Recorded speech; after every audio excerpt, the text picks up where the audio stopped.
Queue's gonna be long tonight. Like, originally I was thinking, you know, starting, like, or letting this go a little bit before queuing, so, like, people who caught last night's stream and want to catch this one had a chance, but, like, yeah, the queue's gonna take long enough as is. Already been streaming for 20 minutes.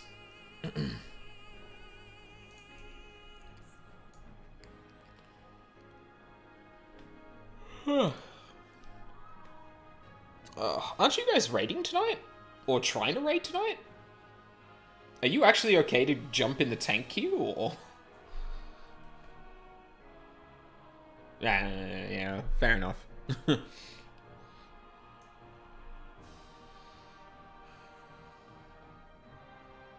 Oh, yeah. It'd just be really funny if this queue popped with you in it, and, and, and everyone started turning up for raid. That'd be great. I mean, obviously not for you guys, but that'd give me a fucking good laugh.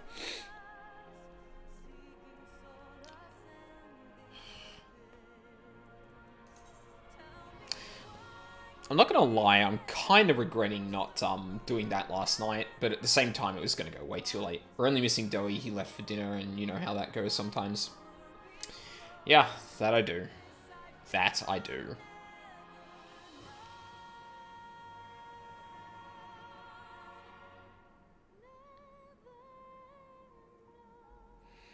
It is a super fucking shame that WoW doesn't have music front and center like this.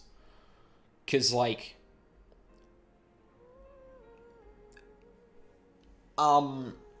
Like, I saw the, Afterlives stuff.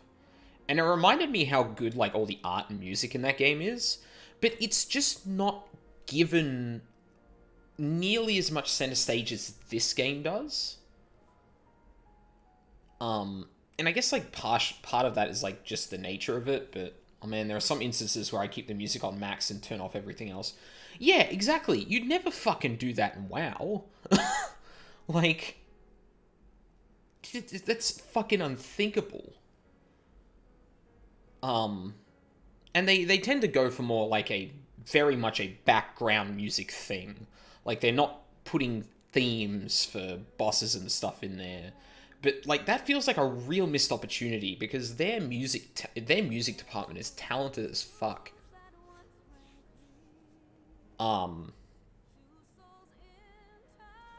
Yeah, it'd probably require restructuring, obviously, because they obviously um, formed their music department around being more background than something like this. But yeah, I don't know. Maybe people aren't too interested in that, but for me personally, like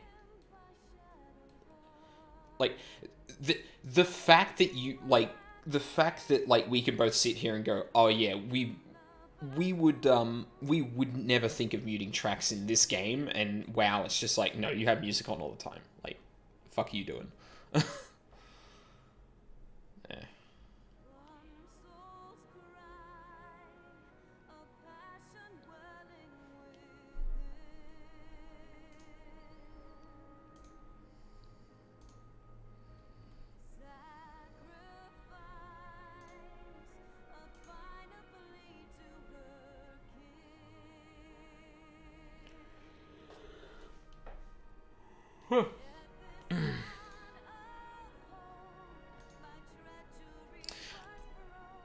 I really don't want to leave because I kind of want to soak in this moment because the music is so fucking good.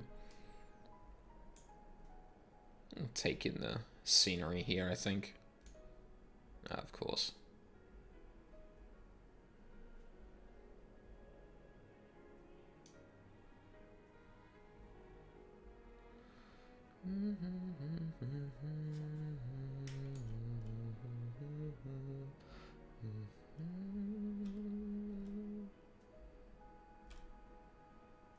Wait, what? Oh, I thought those were built off.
Like, just off the top of my head, could you imagine if they remixed the, song that plays during Jaina's Warbringers trailer in her boss fight in BFA? Like, how fucking cool that would have been. Ah. Missed opportunities, man.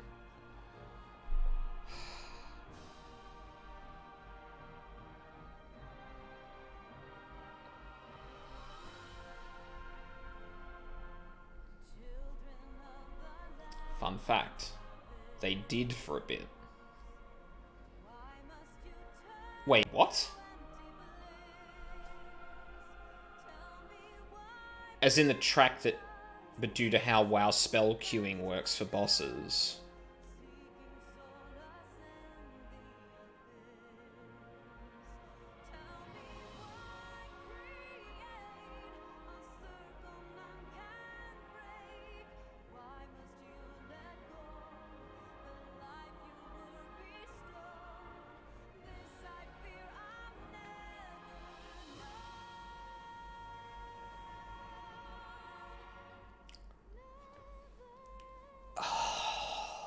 That fucking blows.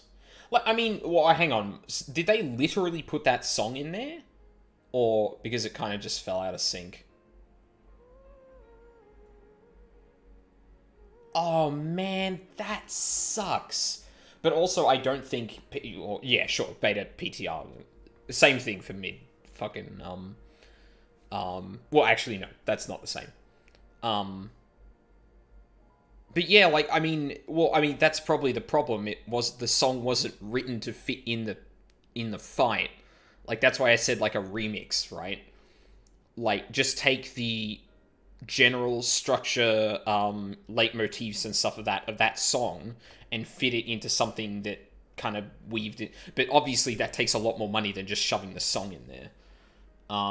They were thinking about it, but obviously didn't want to spend all the time on the whole remix. Yeah. If you want songs that fit fights, you should play some Toho games. Oh, I've heard. Don't worry. There are enough people who cover video game music that I have heard Toho music before, and yeah, no, I I get that.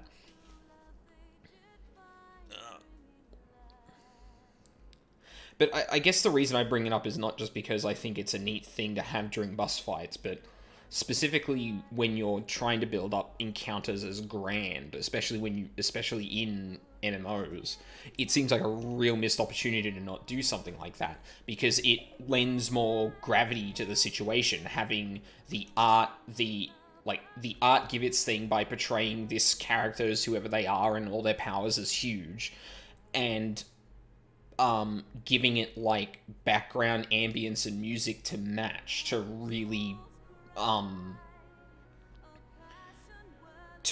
drill that home. It's not just that boss music is cool, it's that it would suit this kind of thing perfectly. That's why Black Hand is so cool. Yeah, exactly, because that was like it's one of the few bosses I think...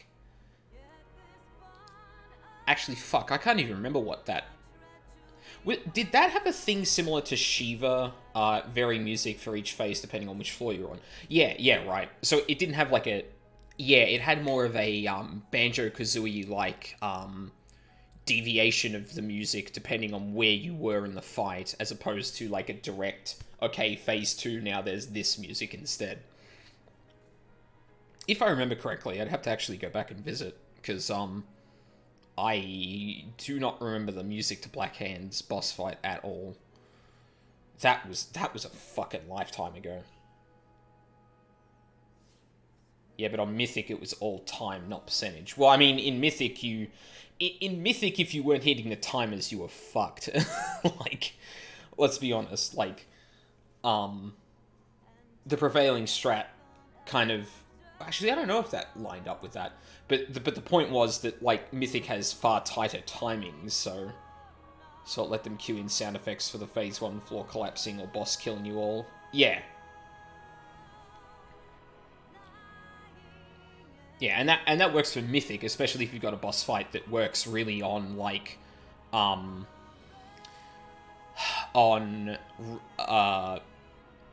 racing against time. Not necessarily a boss like, shit, I don't know. I'm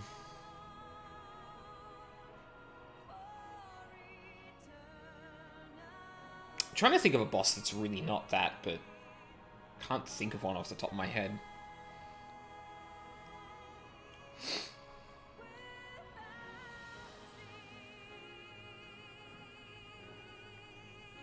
Like a boss that's on more of a like phase rotation rather than a linear phase, a linear set of phases.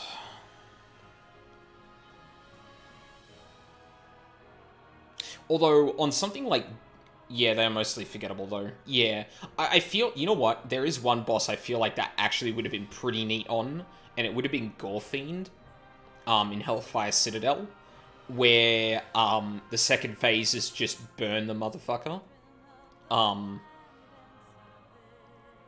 feel like having like this dreadful sort of like song in the first phase where you're kind of going into his belly and stuff like that and trying to manage everything would have been neat. And then for it to like really like really up what's the word I'm looking for? Like reach a crescendo once it hits phase 2 and like really starts to hit fast pace. One thing WoW does better than FF14 is the boss voices. In 14 they talk at you. In WoW it feels like they are talking in your brain. Yeah, that is definitely something they hammer home. That's why like one of the more memorable things about raid bosses in WoW is the lines that everyone remembers from them. Like everyone remembers Tectus. Who else? Oh yeah, Tectus.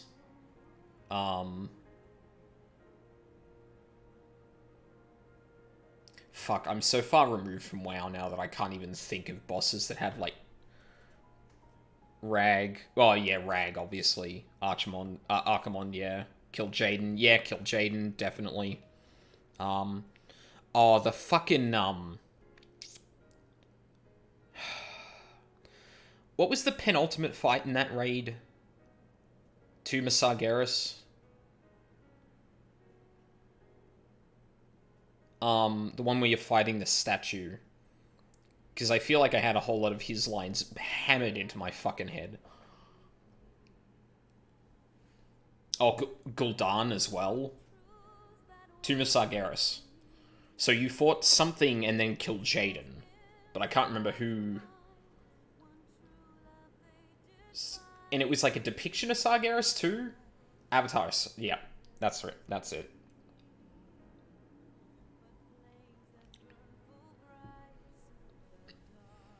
Yeah.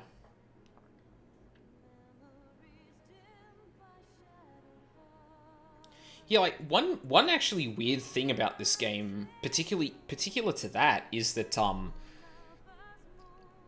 bosses do talk at you, but often they're through just like blank like textual lines, and like during a raid I can't read that shit. The only memory of Avatar I have is being yelled at by Kraj and them, and then him being very apologetic after raid and DMs. Yeah. Or listen, when we were progging on that fight, it was not fun. Because there was just a point where it was like, guys, we should have killed this already. Yeah.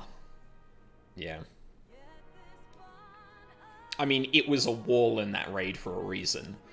And it was because it was a very finely... well, no. It had a very fine line of execution. Excuse me? No. I'm online. Do not change me away from keyboard. I'm kind of regretting not going and doing something now. But I'm not gonna... Fuck it. It's fine. You sure you don't want to tank you? I mean, like... You know what? At this point, probably. Yeah. If you guys aren't starting and you've got the time, then fuck it. I might as well.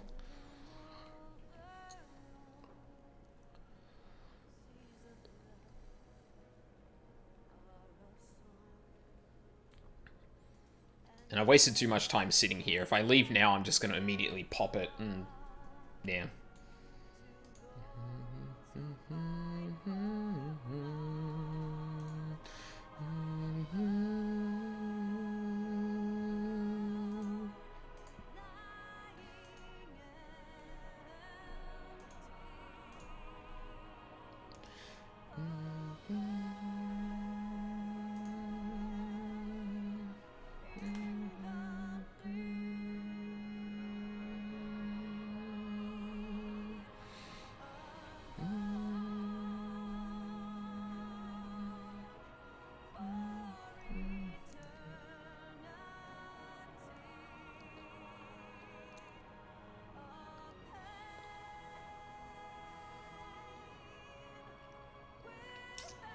Okay.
Alrighty.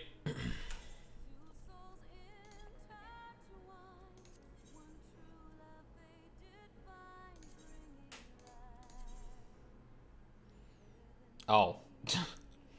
What's the password?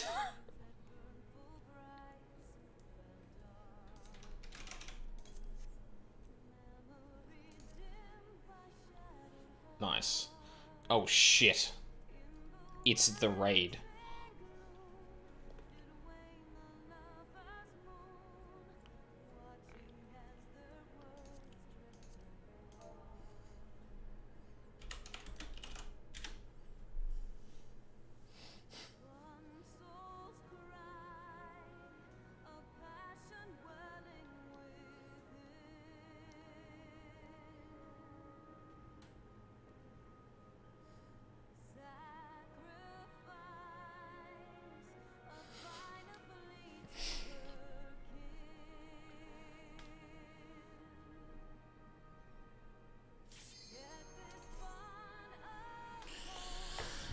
Oh boy. Alright. probably gonna stop talking. So we're also gonna get a very clear distinction between the people who've played this game for a while and me, where I'm gonna be standing out in the middle of fucking nowhere doing whatever the hell I want. So this will be fun.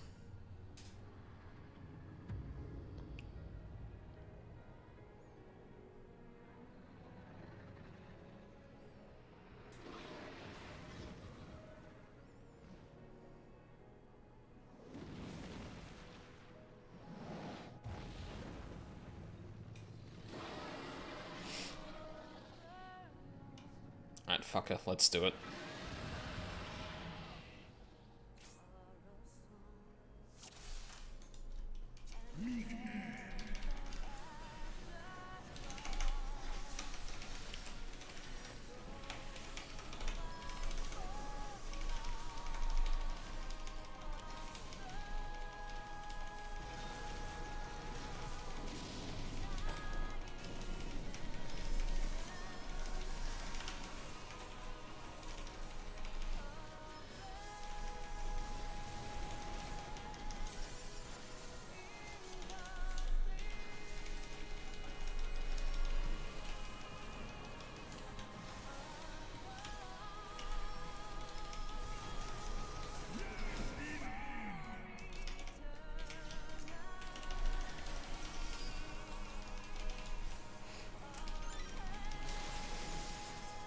Ooh.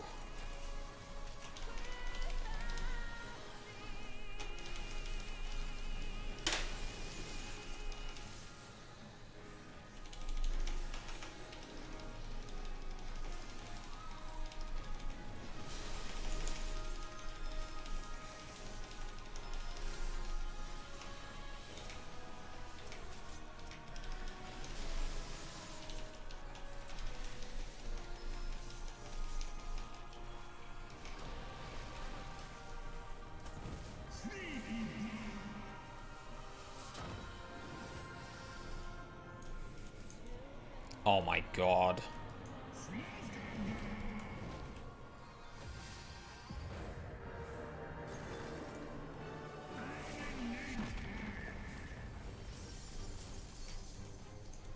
Oh, that's really fucking cool.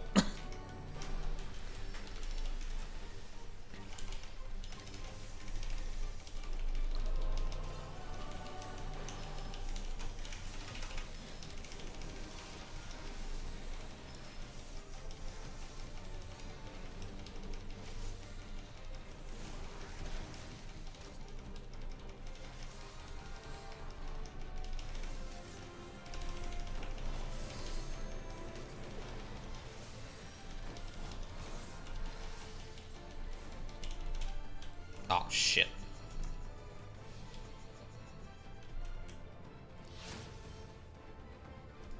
Oh, that's...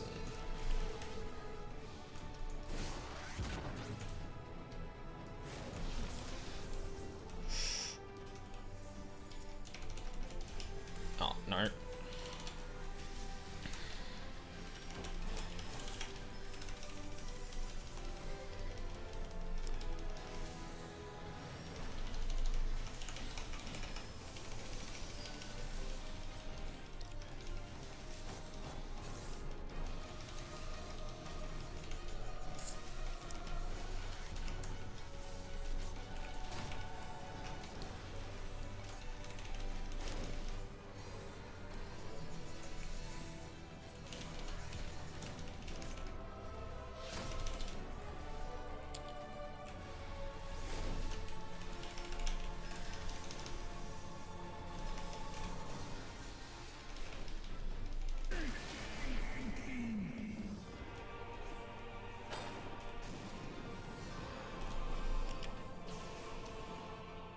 Oh, that's gonna...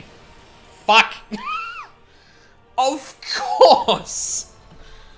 Ah.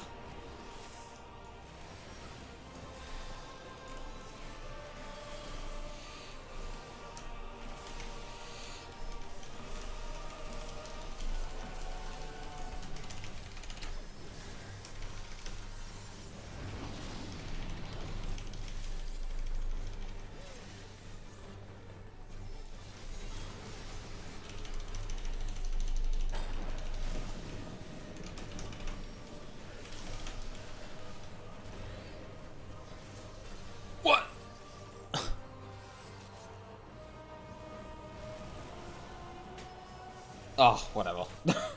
Close enough.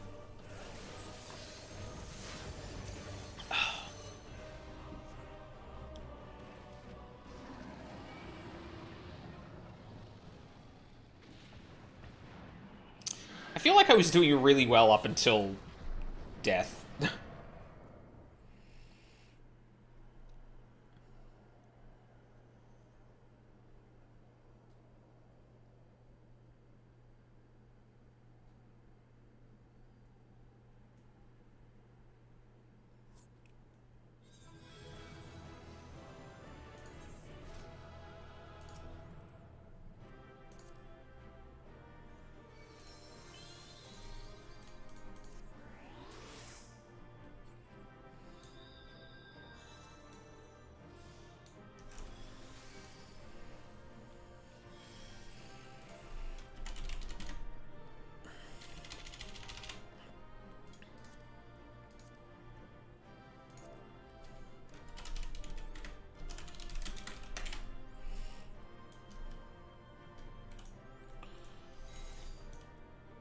Ugh.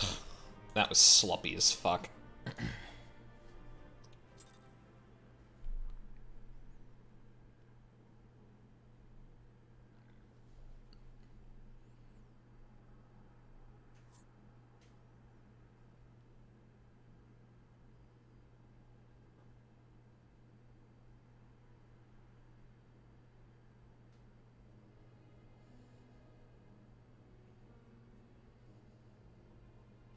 Estidian!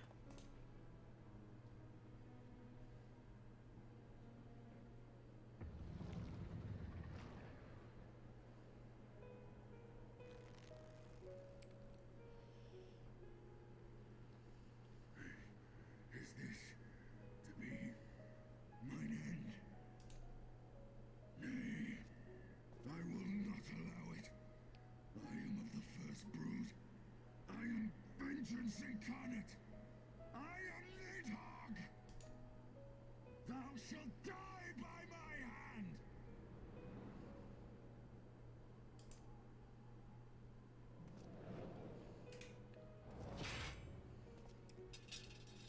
Oh.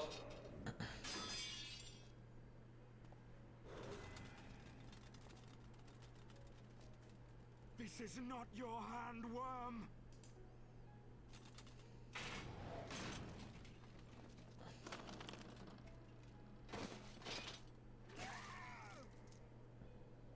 Thou wilt obey. I would ask one last favor of you, warrior of light. Finish me, now, while I have the beast subdued!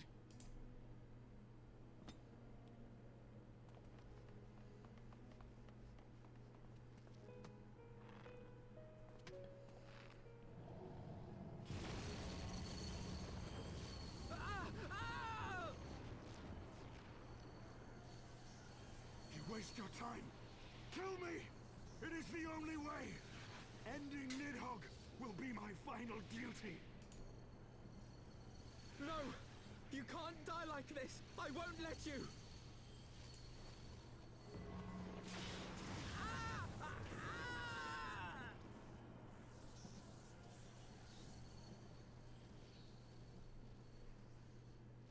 Is that...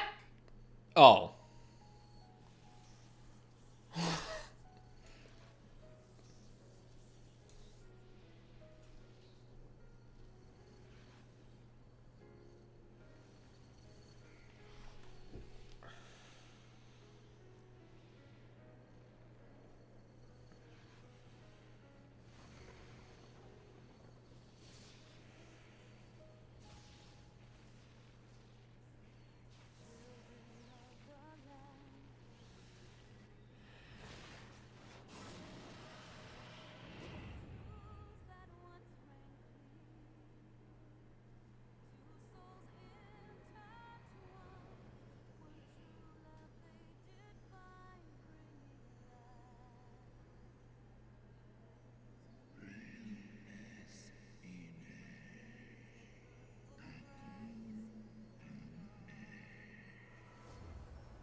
into the abyss!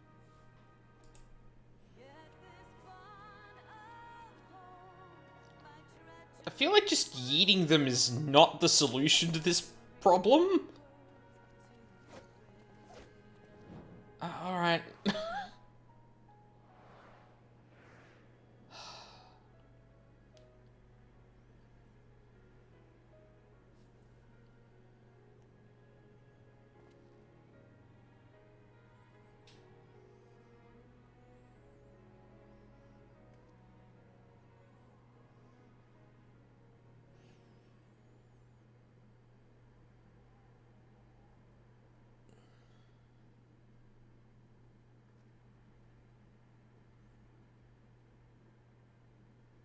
He lives. Ah, Estinian, my ill-fated friend. Lucia, summon the healers. I want them ready to receive him. At once, Lord Commander.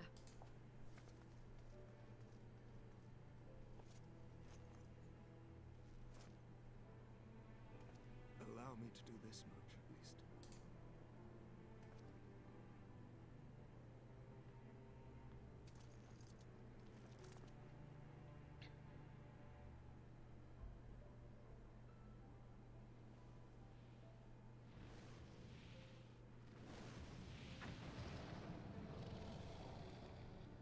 Didn't you get a wing ripped off?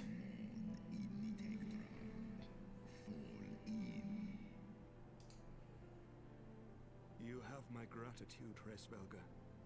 Your deeds this day have saved a great many lives.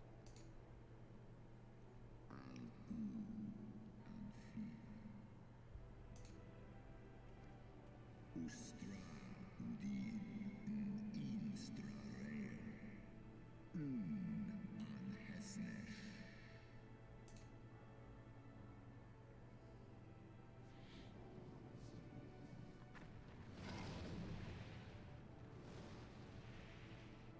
One in nest ikman. Keifta.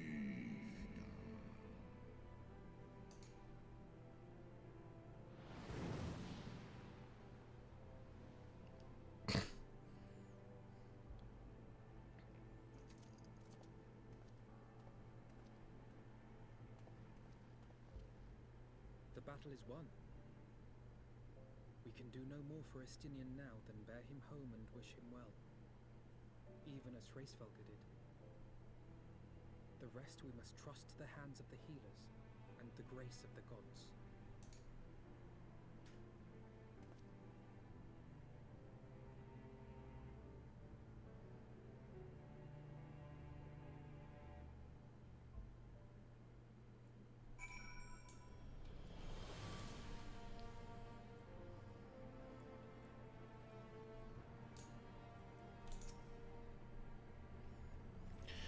Through the haze of pain, I swear I sensed it.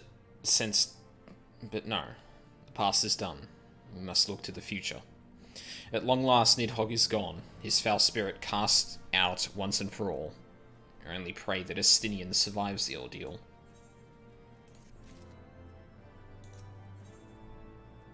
Alfino seems distracted. Your battle with Nidhogg's shade will beget many an epic ballad, Aldine, and rightly so. I was, without doubt, one of your more... It was, without doubt, one of your more epical victories. Though I must admit that I took greater joy in seeing you emerge from the experience unscathed. And not only for your own sake. Had you not been there to aid me, those infernal eyes would still be fused to Estinian's mail. Yet even with Nidhogg gone, I cannot help but wonder how much of our friend remains. Let us pay a visit to Lucia and beg news of his condition. Ugh. Like burping mid-sentence.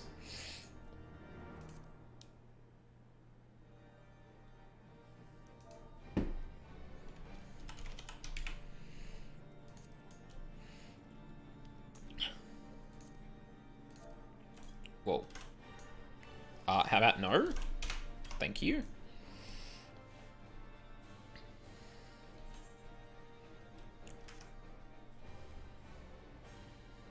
But yeah, like, tossing the artifacts off the bridge is not really a... like, hard and fast solution to that. I feel like actually destroying them would have been a better idea, but details.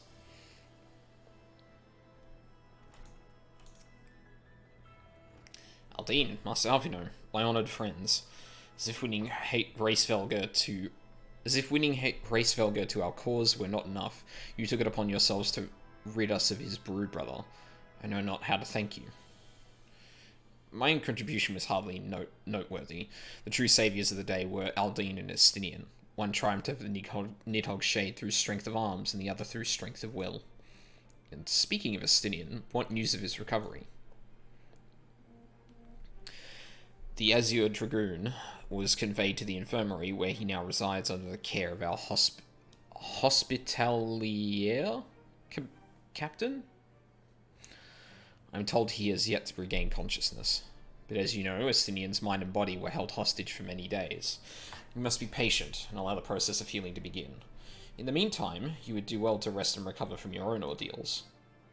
But surely, Sir Emmerich is never long from Estinian's bedside, and will send word the moment there are any developments. Now, if I have satisfied your concerns, I believe Lord Edmund and his sons are most eager to celebrate your return. Very well, First Commander. Come, Aldine. 'Twould seem that we are awaited at Fortolf Manor.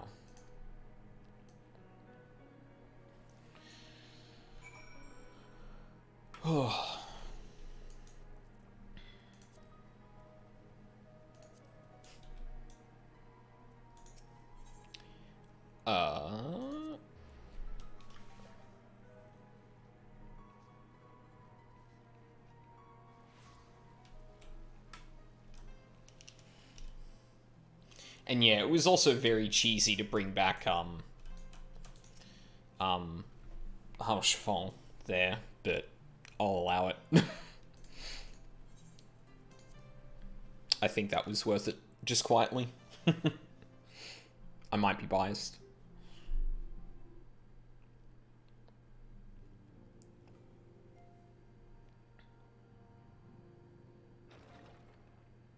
Oh, Honowa was in, battle attire as well. The heroes of the hour return. We but did our duty, my lord. It was the memories of fallen friends and not our heroism which saw us through at the last.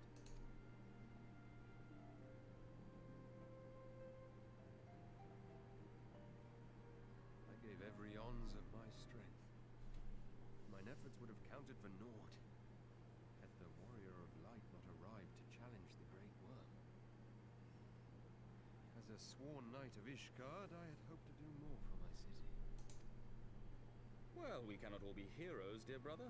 Let us put away our pride for a moment and revel in the valiant deeds of our comrade. For your sterling service to Ishgard, we salute you.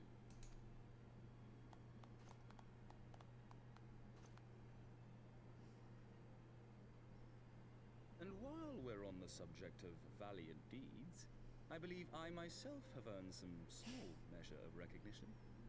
Under my watchful command, the ballistas of the Outer Ward struck down a veritable swarm of Dravanian invaders. Is that so? My lord's command was certainly watchful. He bravely watched as the siege crews took aim, and continued to watch as countless wyverns met their end. Indeed, the ward's defenders proved so well drilled that my lord had little occasion to stop watching.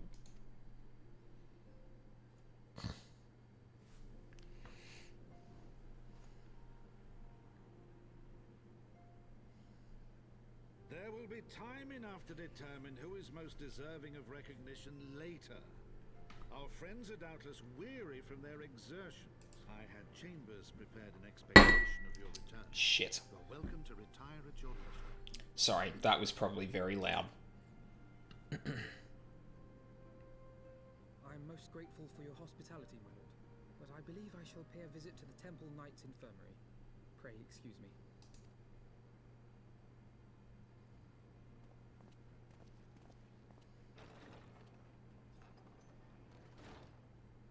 Our master Alphino has grown. The plight of his stricken brother in arms pained concerns him more than his own hurts. In which respect he has come to resemble you, Warrior of Light. Go then, visit the Azure Dragoon, and grant him what comfort you may.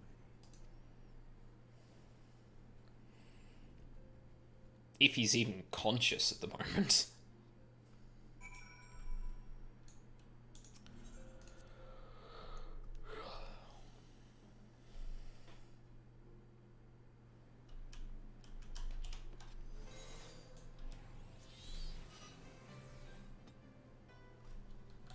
Oh.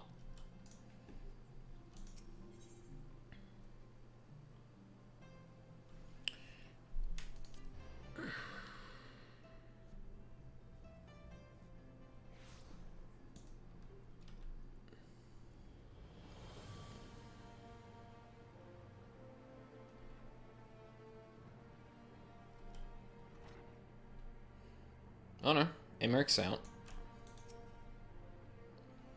Aldine, my friend, what can I do for the savior of Ishgard? You seek Master Alphino. Ah, he came to relieve me of my vigil a short while ago. When he begged to sit at Estinian's side, I could not well refuse him. Though he would sooner faint than admit it, the boy must be exhausted by Hraesvelga's trial and all that followed. Estinian is blessed to have such devoted comrades.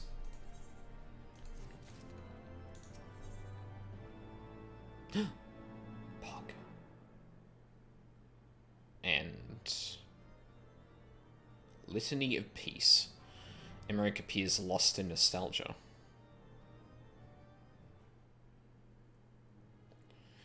Our own friendship with Estinian began some 10 years past, shortly after we joined the Temple Knights.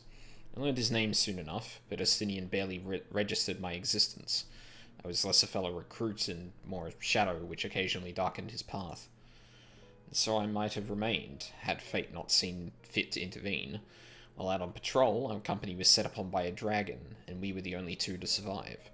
The experience forged a bond between us, as such life-threatening situations are wont to do. Despite our friendship, he remained an intense and solitary youth, wholly obsessed with claiming vengeance against Nidhogg.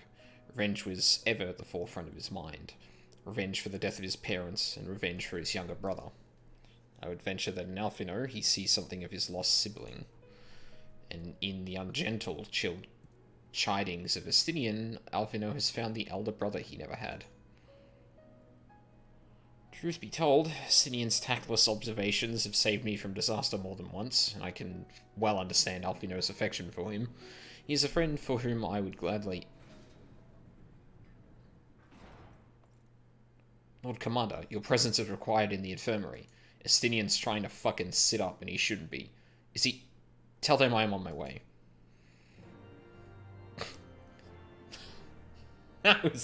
That's a good way to cut in with the quest was accepted. Oh, that's good. Quickly, Aldine, we must go to him. Upon proceeding to the infirmary, several cutscenes will play in sequence. It is recommended that you set aside sufficient time to view these scenes in their entirety. Oh boy. It's gonna be an evening, I almost said afternoon, of cutscenes.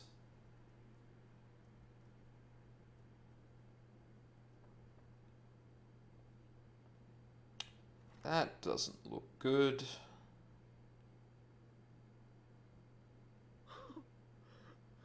Estinian.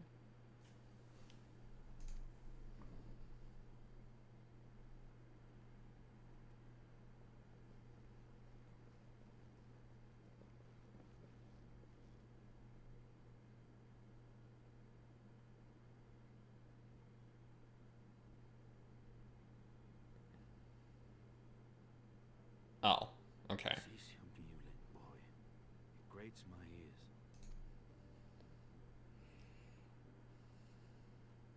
Forgive me. When I saw you awaken, I could not... It was such a relief. We feared you might never wake up. That's good. Now, Estinian. If Master Alphino thought any less of you, you would still be Nidhogg's plaything. Or dead. Aye, 'twas but a jest. I thank you, Alphino. And you too, Warrior of Light. Quite how you managed to persuade Hraesvelgr to aid in his brood brother's downfall I cannot imagine. But full glad am I that you did. Yet again, you have achieved the impossible.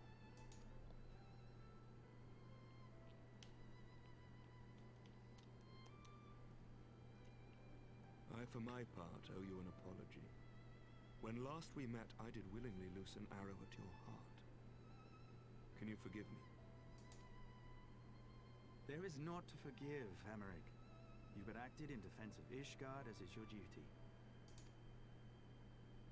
Were you any less single-minded about it, I would not follow you into battle, nor trust you at my back.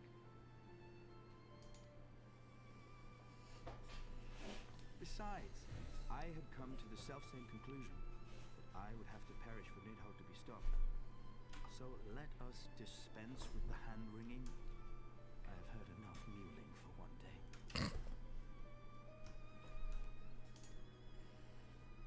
Oh.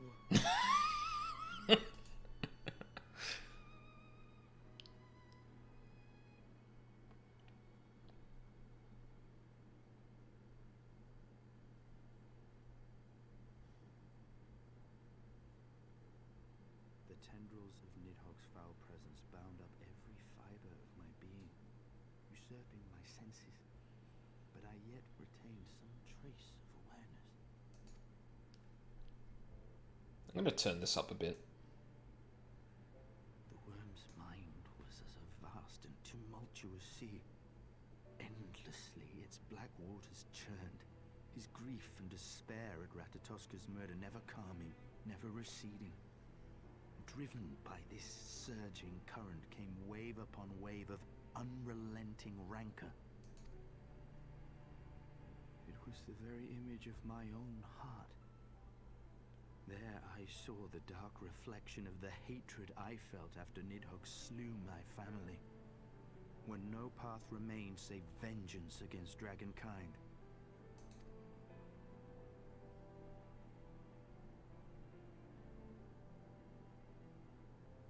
Neither one of us had a choice. But I was blessed with something Nidhogg was not. Comrades and teachers to console and admonish me.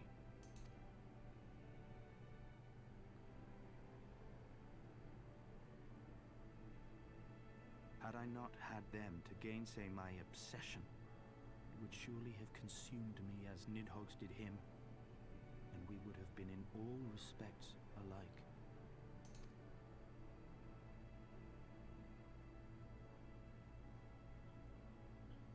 Though his shade is banished, his spirit scattered upon the sea of clouds, I feel no joy at his passing. Where once I craved vengeance, I now crave rest.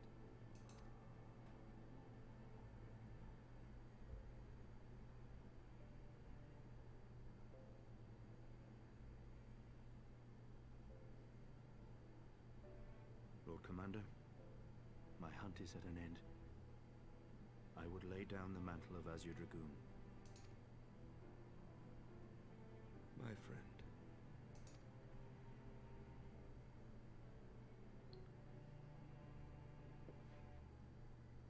He has tired himself with too many words.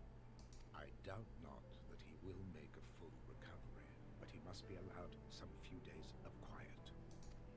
Speaking of quiet.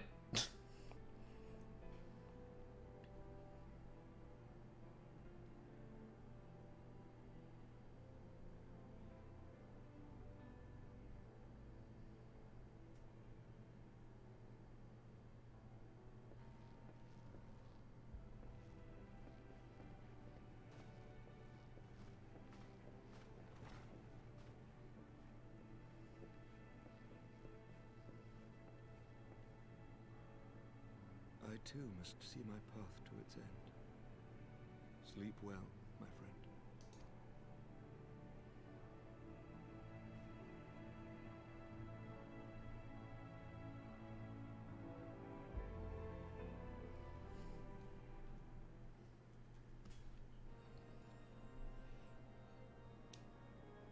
Following the battle with Nidhogg on the Steps of Faith, Sir Emeric called an assembly that he might make his final proclamation as acting head of state.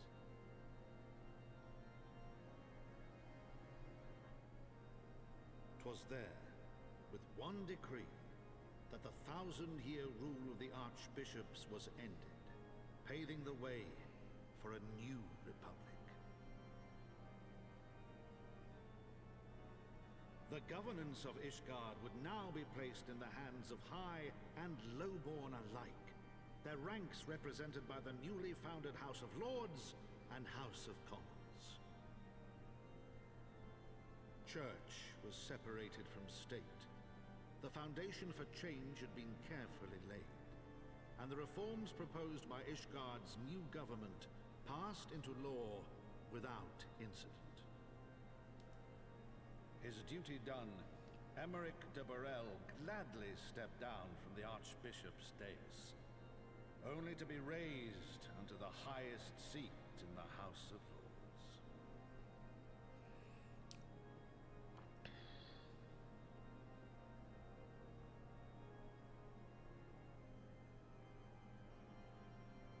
Though he strove at first to refuse this honor, the unexpectedly strident voice of the Count de Durandare left him little choice but to accept.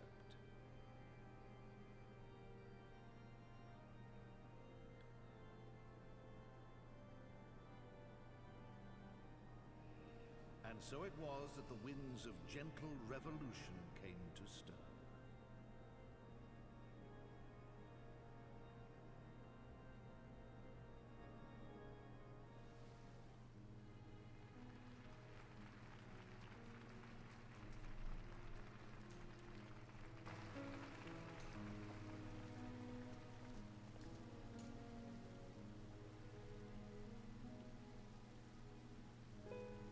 Prominent among the many honored guests at Sir Emeric's investiture were the ambassadors of Dragonkind, a fitting symbol of Ishgard's newfound peace.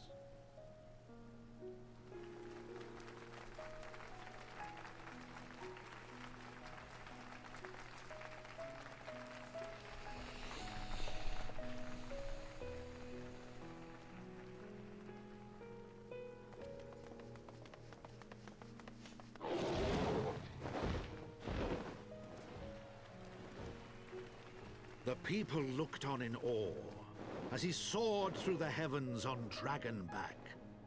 And by their cheers did they hail him an Azure Dragoon for a new age.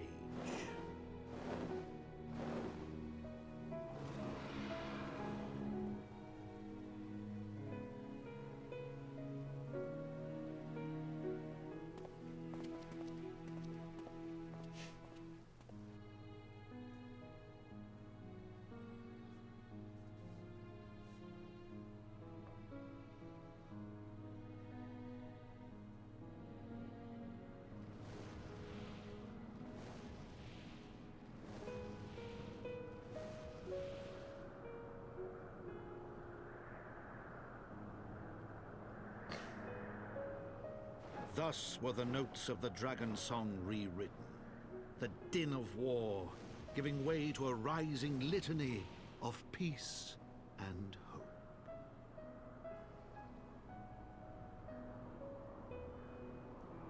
Racevelger's got their eye back. I kind of thought that was like a permanent sacrifice for him.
Kind of expecting a few more cutscenes, but I reckon we'll get to that.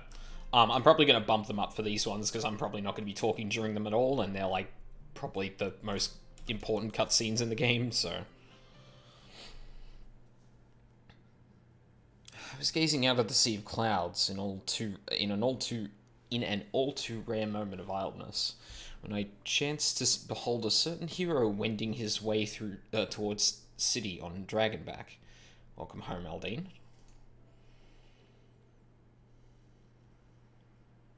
Nay, 'twas no grave matter that moved me to greet you in person.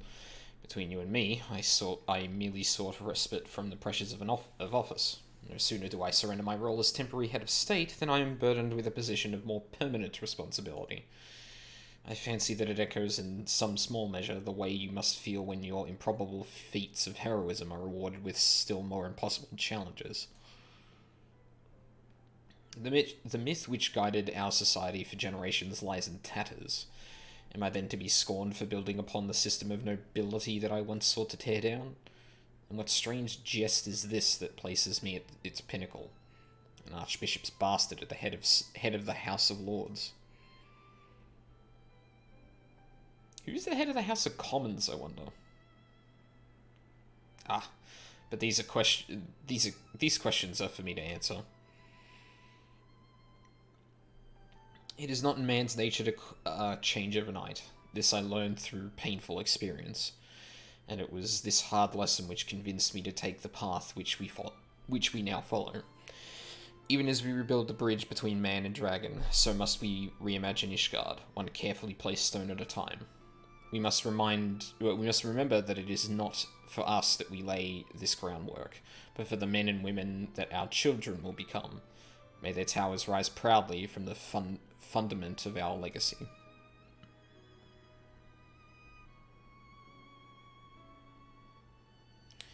Hear word from Captain Whitecape that Estinian has vanished from his sick room. His willfulness survives undiminished. Should you ever happen upon our unmannerly friend on your travels, pray assure him that I shall keep Ishgard safe until he deigns to come home. Thank you, Aldine. And please, convey my warmest regards to Master Alfino.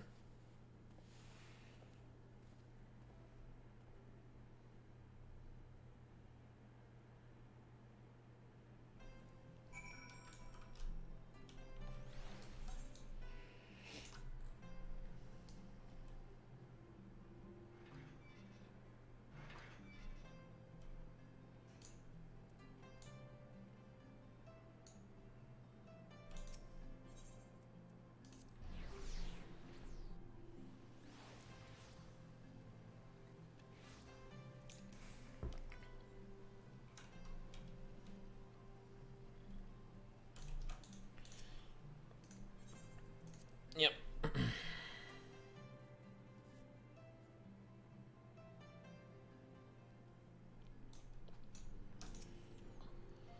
You spoke with Sir Emmerich. I do not envy him his new position. Ishgard has chosen a new road, but one littered with the detritus of 1,000 years of broken faith. Yet though her people may stumble from time to time, I know of none better than Sir Emmerich to lead the march of progress. As for us, there remains a small matter of ushering in a new dawn in the shadow of inscrutable Asian machinations and a seemingly endless procession of primals. But we too must walk our chosen path, no matter how treacherous the footing.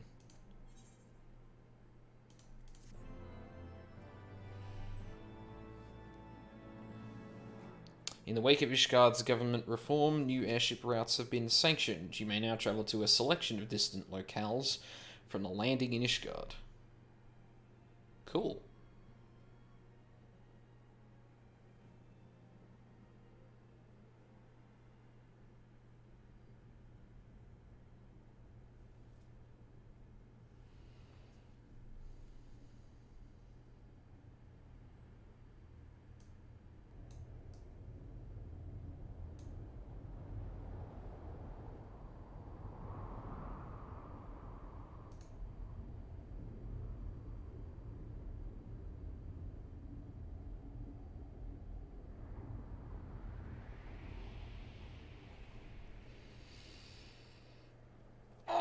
fucking knew it!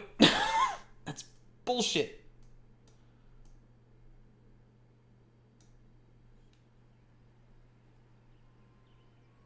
Oh.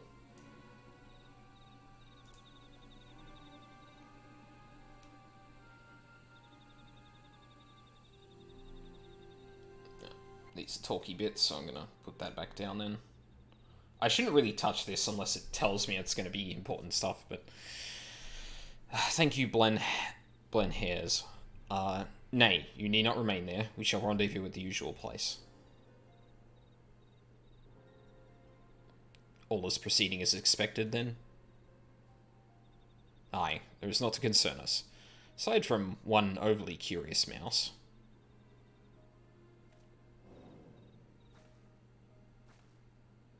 Oh.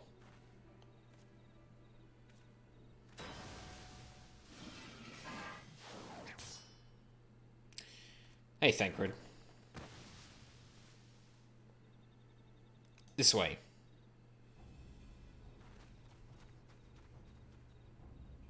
Him again. It is of no moment. They will play their part, and we will play ours.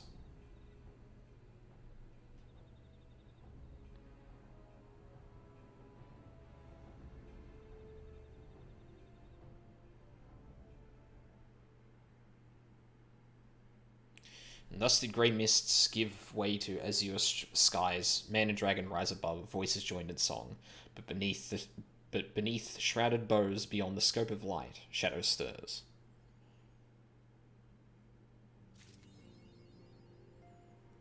Floor the horde.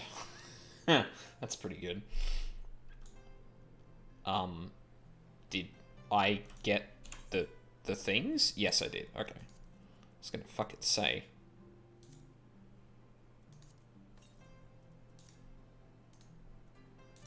Oh, wait, you can just use those? Oh, shit. I've been doing that wrong this whole time.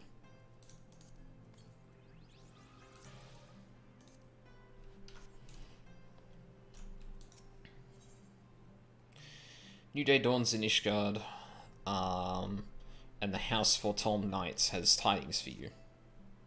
Oh, Knight. Singular. Master Felspark, you came at the most excellent time. An invitation from a truly preeminent personage was delivered to the manor but a short while ago. Would that you had been present to receive it, but in any event. Sir Emeric de Burrell, Lord Speaker of the House of Lords, Lord Commander of the Temple Knights, the Viscount of House Borel, cordially invites Master Felspark to dine with him at his estate. You seem surprised. The messenger assured me that his lord had broached the subject with you at an earlier date, when the arrangements for the peace conference were still being finalised. Of course, fuck.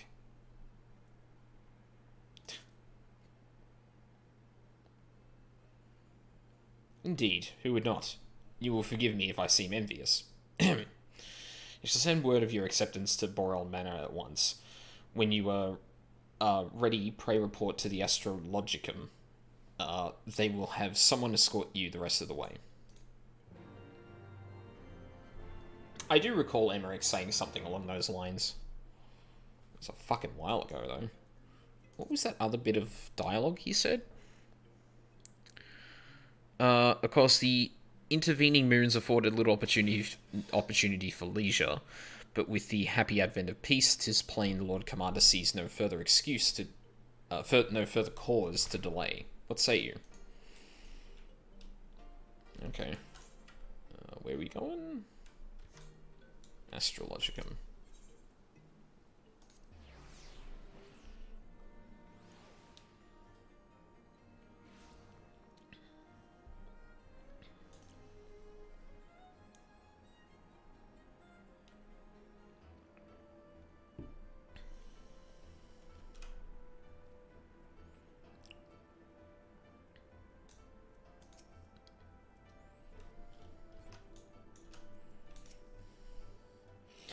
Greetings and well met, Master Felspark. I have the honour and privilege... the honour and the privilege to serve as head steward of House Borel. though admittedly our staff is somewhat smaller than those of other noble families, being countable on one hand. My lord will be overjoyed to hear that you have accepted his invitation. As you will soon see, we have spared no expense. I dare say a man of action such as yourself enjoys an area moment's respite. Aye, the battlefield beckons even now, I am sure. But for this day, we bid you lay down your burdens and raise a glass to peace and prosperity.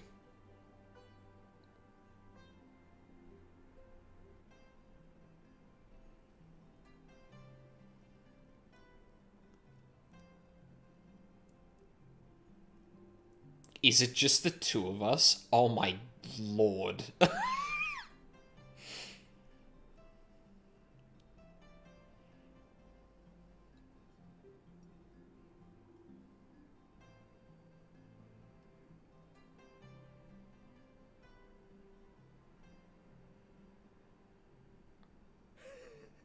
To think the Mughals would prove such harsh taskmasters. Forgive me. I did not know you had suffered so in your quest for the horn.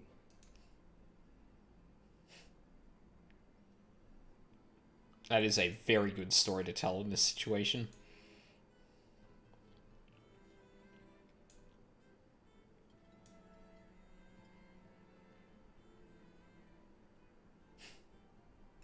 I must say, your spirited accounts always come as a welcome change from the arid reports which fill my days.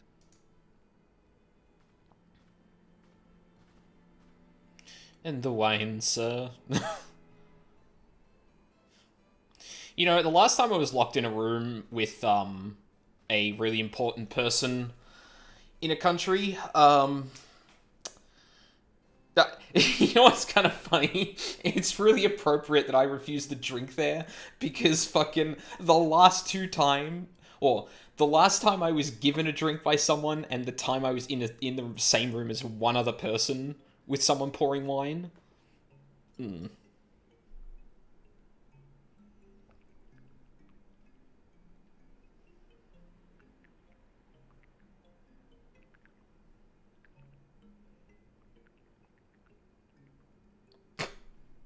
Is his eyes bulging? Though I have lived in these lands my entire life, to hear you speak of them, there is much and more I have yet to see. Truly, yours was a marvelous journey.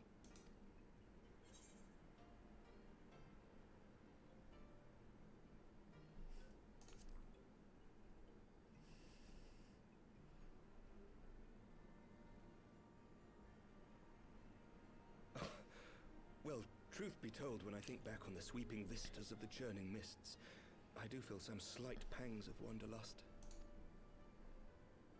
Alas, much as I would like to accept your invitation, I fear my present duties with the House of Lords demand my undivided attention. Someday, perhaps.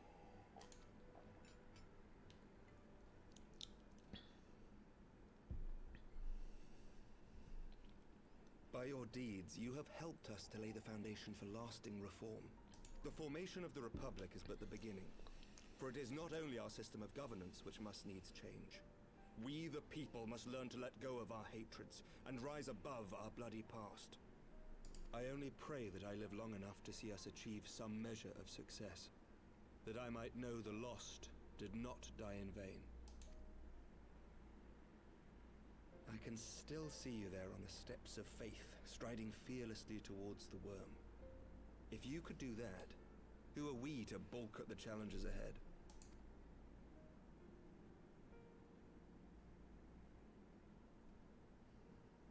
The question of how best to strengthen ties with the other great nations of Eorzea has been debated at length in the Lords and Commons of late. As you may imagine, maintaining stability during this period of historic upheaval is our paramount concern. Nevertheless, we are greatly indebted to the Alliance for their support during the Grand Melee, and it would be remiss of us not to repay their faith in kind. Of course, we owe you the greatest debt of all, and it is my hope that in extending our support to you and the Scions, we might also express our gratitude to our neighbors, nay, our fellow Eorzeans, whom we pray you will continue to protect. The Lords and Commons agree on very little, but not a soul in either house begrudges your order this offer of patronage. For all you have done and will do, we thank you.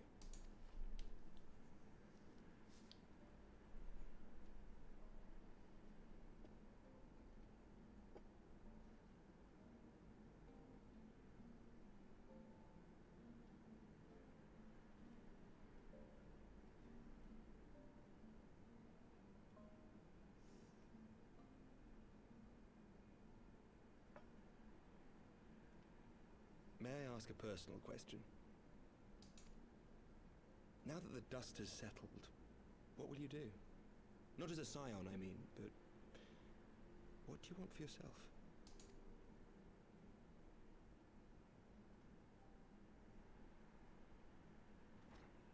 Lord Commander, pray forgive the interruption. News from House Fulton?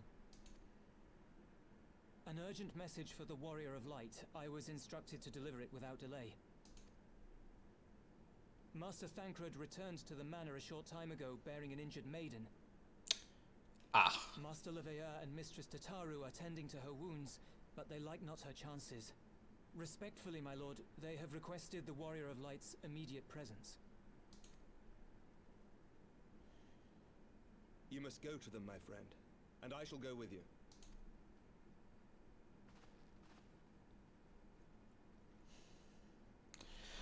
I was sitting here waiting for like another sort of cut towards a cup. Every ending marks a new beginning.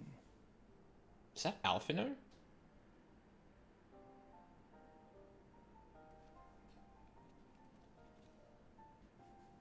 From tragedy and sacrifice, we rise to greet a new dawn.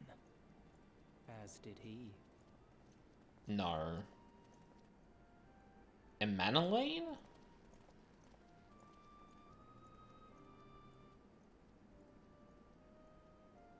Only to be drawn unto another battlefield, another cause, as if by fate.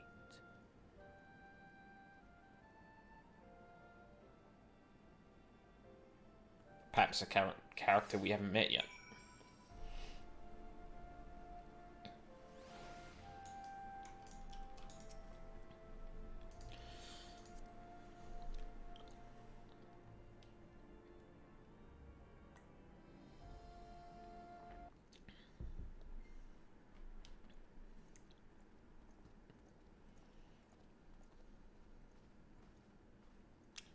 Yep.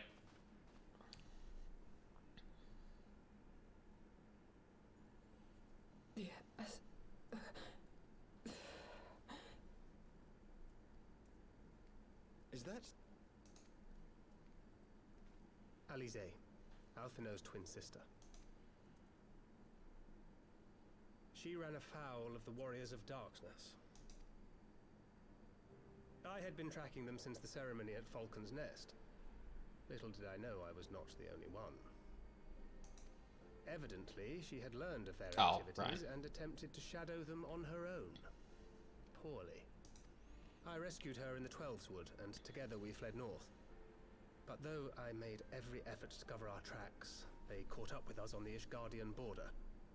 And in the ensuing struggle, Alize took an arrow to the shoulder. It was only after we had made good our escape that I realized it was poisoned.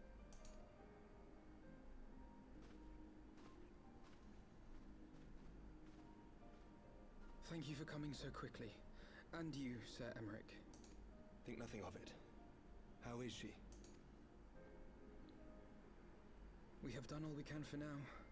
Although the immediate danger has passed, the poison yet lingers in her blood.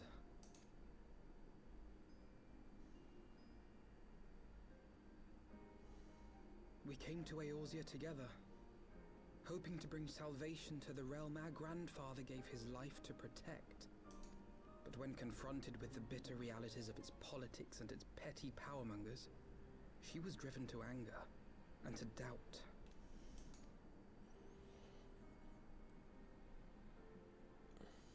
She refused to become embroiled in what she termed Eorzea's squabbles and distance herself from the Scions. Though she remained hopeful of a brighter future, she would walk her own path. Would that it had not been so perilous.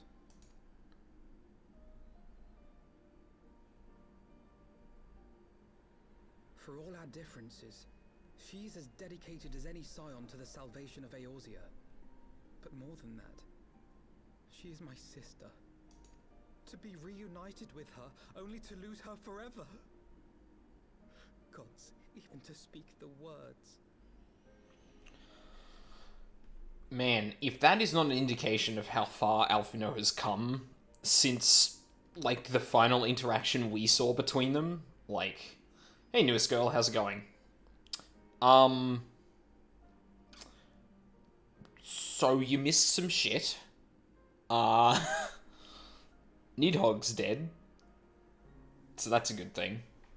But, yeah, we're a good, like, hour and a half into the stream now. And half an hour, admittedly half an hour about. Just got back from dinner with co-workers. Oh, neat.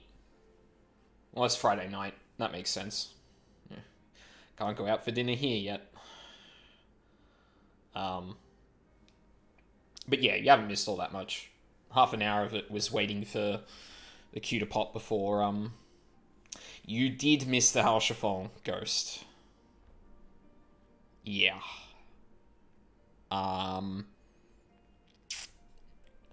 If I know my... Well, I don't want to presume, but I would be very surprised if my guild buddies didn't clip that, because the second he came on screen... I was not okay. Yeah. Ditto. Oh, shit. No, Streamlabs. No. I'll watch the VOD. Yeah, it'll probably be like 40 to 50 minutes in, if I were to give a rough estimate. The fight wasn't that long. Take heart, Master Alphino. She will be attended by our most skilled Chirurgeons.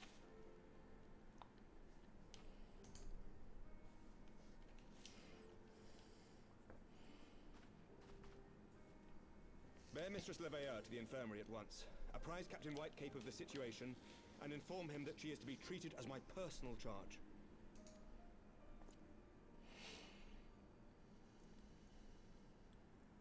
Wait, don't go. Please, come closer.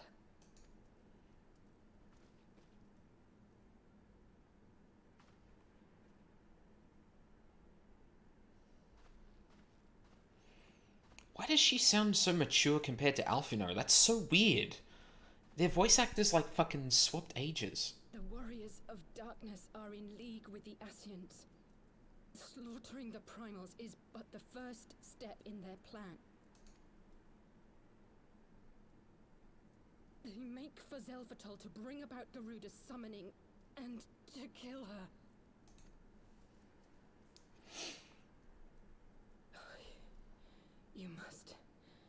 You must stop them.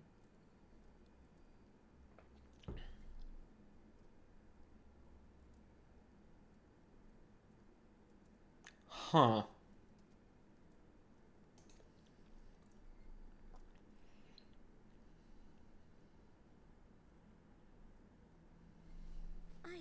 I shall inform the others at once. Thanks, Tataru. You're the best. Master Thancred, I would ask that you accompany Mistress Leveilleur to the infirmary. Your knowledge of her injuries may well prove useful in determining her treatment. Of course.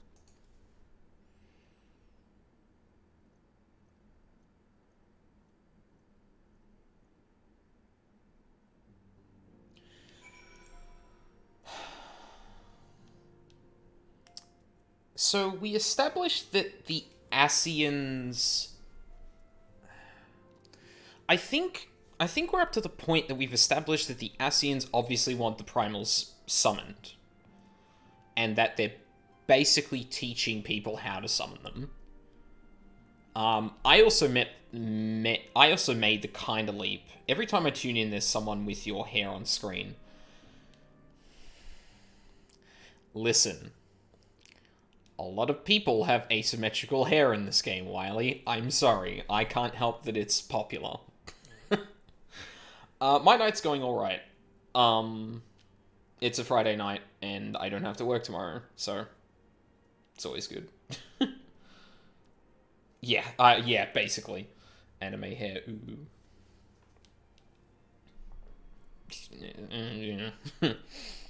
No, way ahead of y'all.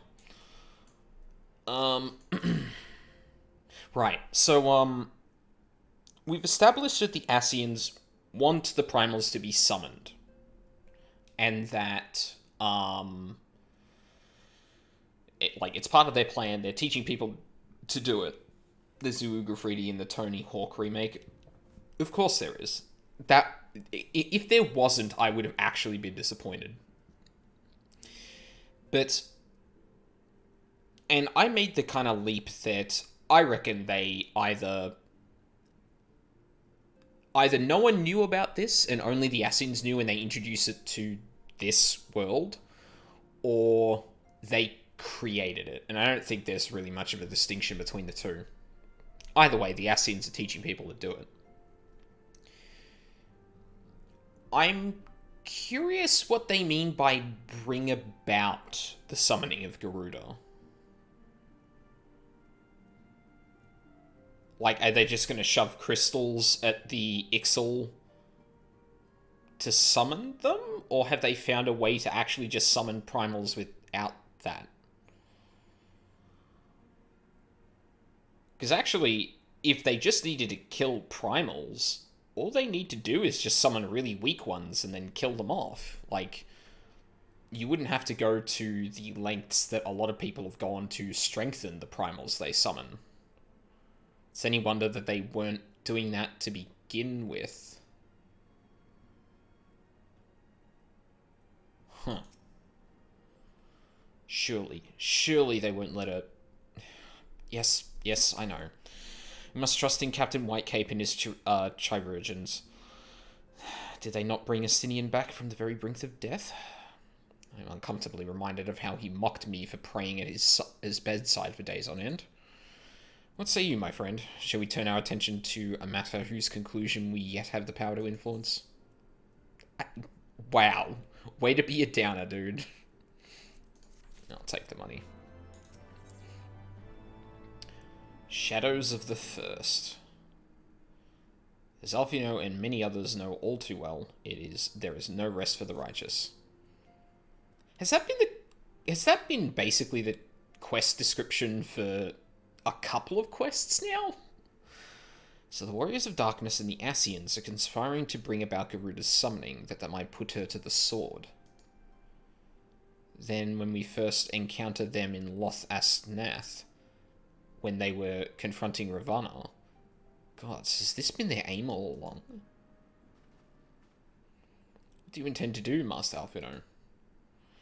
There is much and more I do not understand, but I know this. A primal summoning cannot be ignored. Alize risked her life to uncover this plot, and we squander her gift at our peril. Aldine, will you accompany me to Zelfatol and help me stop the Ixal ritual? Of fucking course. Ooh. Actually, there was something I wanted to ask you, newest girl. Is there much of a story behind doing the relic quests? I figured there was a 50-50 chance there was, and I didn't want to kind of risk it and not have that on stream or whatever, depending on some lore stuff.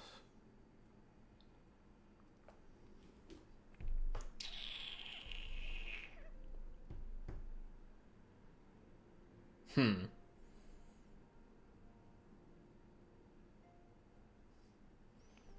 be safe to do it off screen in my own. Yeah, I guess just in terms of like speculation fodder, it'd like lore stuff like that might be decent. Like the summoner quest line, for example, was like gave us a little interesting insight into primals. Whereas the Black Mage stuff, not that kind of lore, to be honest. Yeah, okay, fair enough.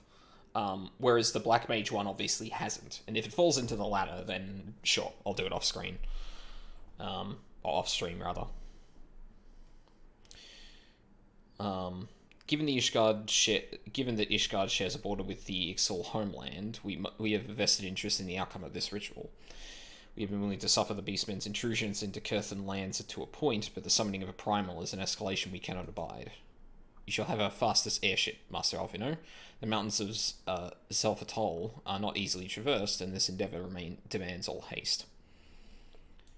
The gesture is most appreciated, Sir Emmerich, but I fear an aerial approach is destined to fail. This is their homeland, after all, and Ixaly dirigibles are not to be underestimated. No, experience tells me the only conceivable approach is by land. I believe it would be wiser to cross the Zelfatol by way of the mountain pass east of Camp Dragonhead. In that case, I shall send instructions for a contingent of the camp's knights to be placed at your disposal. They will secure your safe passage through the mountains and escort you thence to Zelfatol. Though my men are unqualified to confront a primal, they are more than capable of contending with the Ixal. We should be glad of their assistance, Lord Edmund. In the event Mistress Alizé regains consciousness, we will share with you any additional information she may provide. May the Fury watch over you, watch over and keep you safe.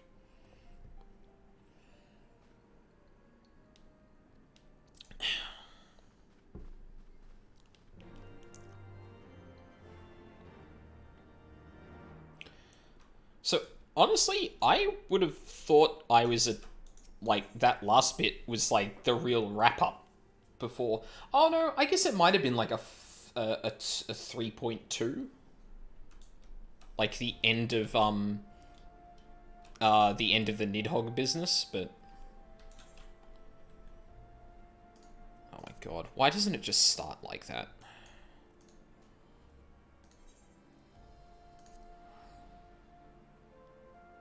Oh, right, there is this bit here. Yeah, so I don't know if this is, like, getting into 3.3 proper, or if this is, like, some middle ground between it. I'm not really sure how, the patches get structured after all, so... Oh, right, we want it around here somewhere? Ah. Have you everything you require, then? Excellent. The entrance to the pass is north of Natalan and due east of Camp Dragonhead. Typically, X3 patch is the wrap-up to the previous X-Pack, and the 0.4 on is set up for the next X-Pack. Okay, interesting. Though it is normally guarded by a score of Ixali warriors, I have been informed that House Forton knights have already dispatched them. The enemy's gate lies open. We need but walk through. I hope that's actually the case. That would be pretty fucking neat.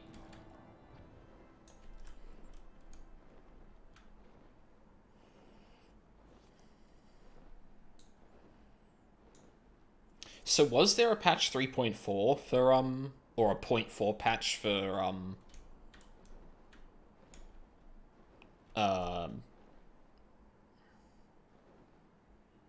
was there a 0.4 patch for, Heavensward?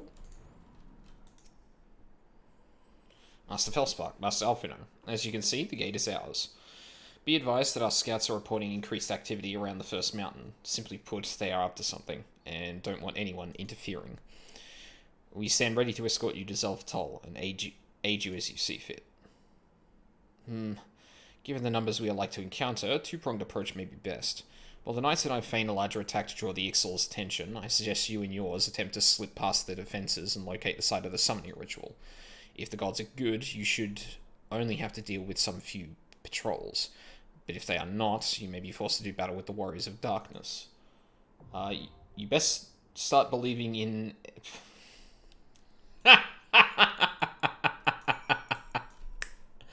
That's good. I like that reference. That is a very good reference. Oh boy, cue number 2 for the day. And I already fucking fucked that up.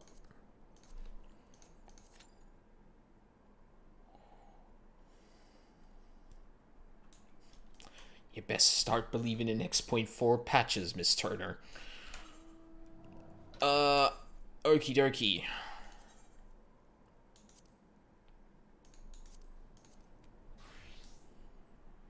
Time to go back to Black Mage.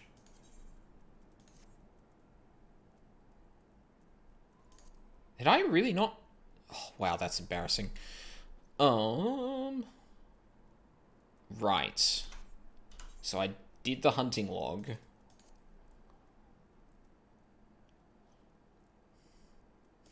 Now I don't have much else to do.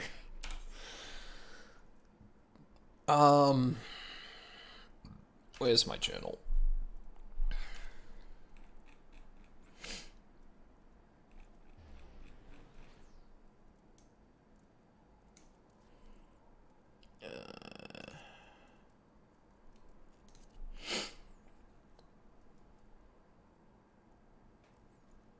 Yeah, I guess it's just kind of the castrums.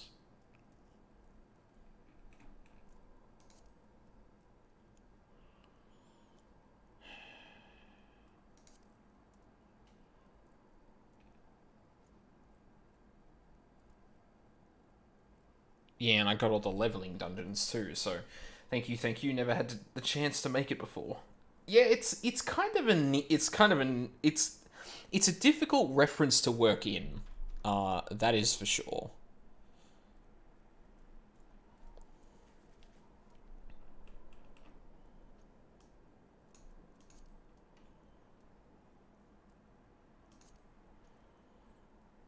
And that's post thing.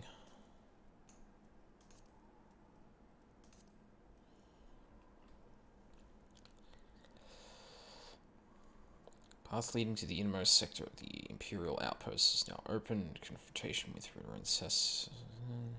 Where is this? Cape Westwind can now be accessed via the duty finder. Cape Westwind was the one in Lenocia,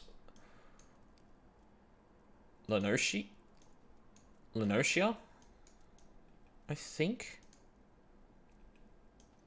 No, not that one. Where the fuck was it?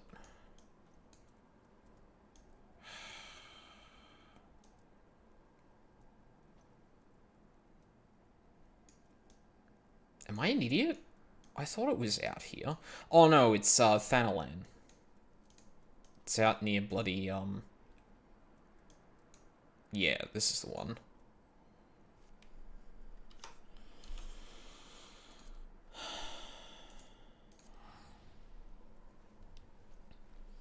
Northern Thanalan should have 49 mobs. Oh, okay. Alright. Oh, I guess that does border on with, yeah, because that has, one of the strongholds, doesn't it?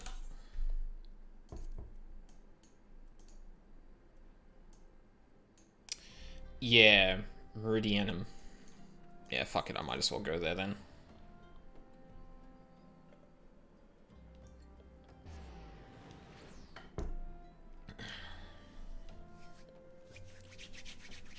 So, I'm getting to the point that I'm not going to get as much XP out of leveling this character compared to my main, because apparently experience you gain with other jobs is also amplified depending on the difference between your level and the max level you have. I think it is. So what I'm probably going to do after this stream ends for the downtime is actually start leveling a tank. Maybe. I've been kind of wanting to do that for a bit, and I feel like starting one at level 1 would be probably Warrior. So I think it's Marauder? Yeah. Apparently it has good self-heals, so like I feel like it'd be a decent questing one. Like for Babby's first, for Babby's first FF14 tank.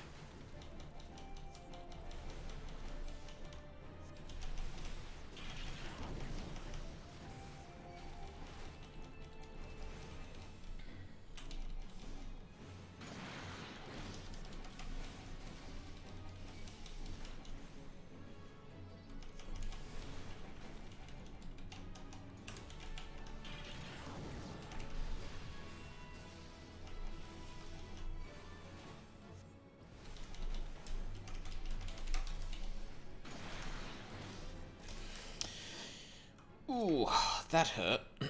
Almost.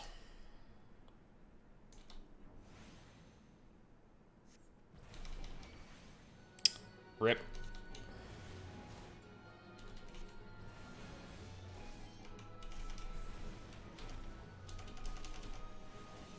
You want to become famous. Excuse me? Oh, fuck me. I did the rotation wrong. Hang on a second. I'm gonna see what our friend was... Yep. No.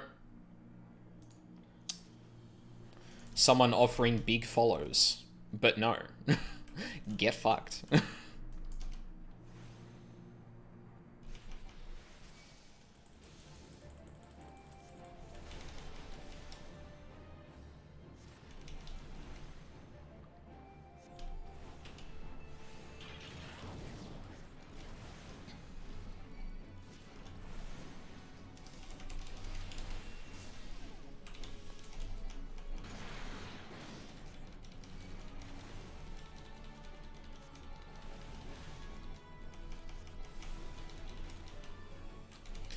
Yeah, so those those couple of people that got banned last night were spamming the same thing.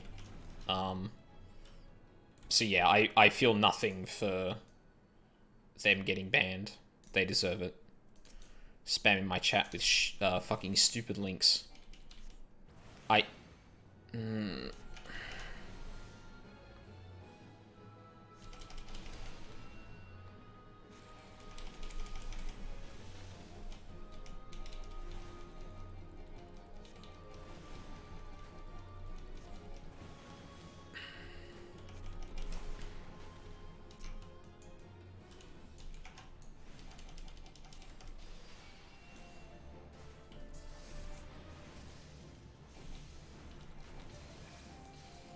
Did I do that? Oh my god, paralysis. Fucking...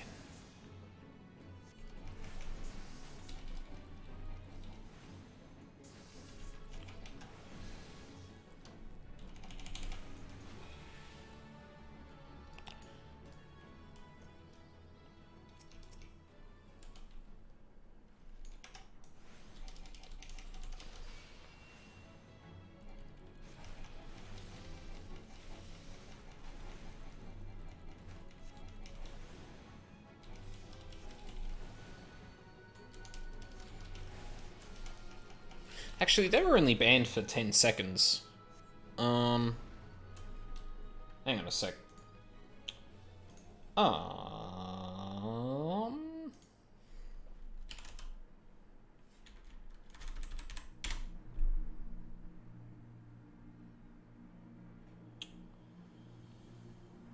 That is not good enough.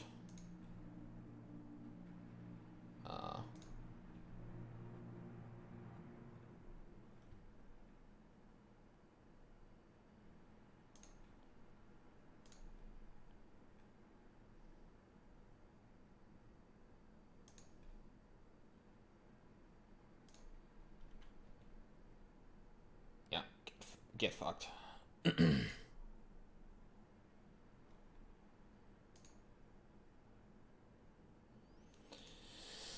Okay. Sorry, just realized I should have perm banned those instead of just letting Moobot time them out.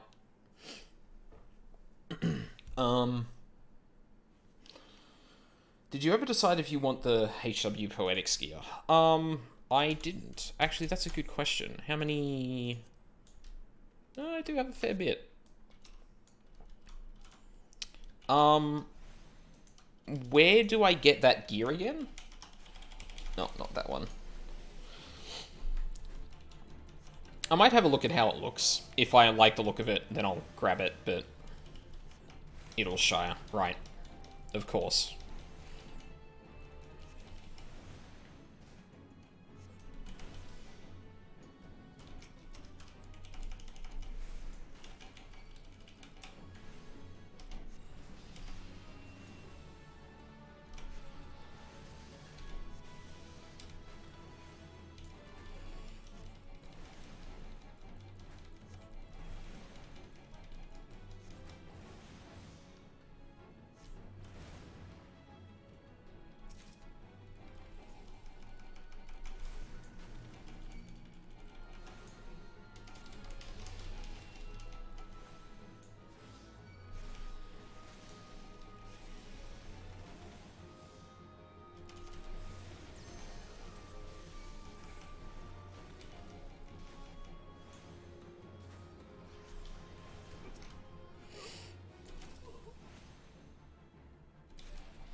Shy gear casting. Yeah.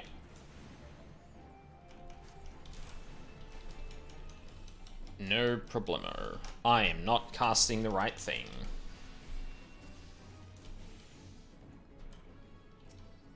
I promise I have actually been playing Black Mage a lot. I don't just fuck up the rotation every single time I play this.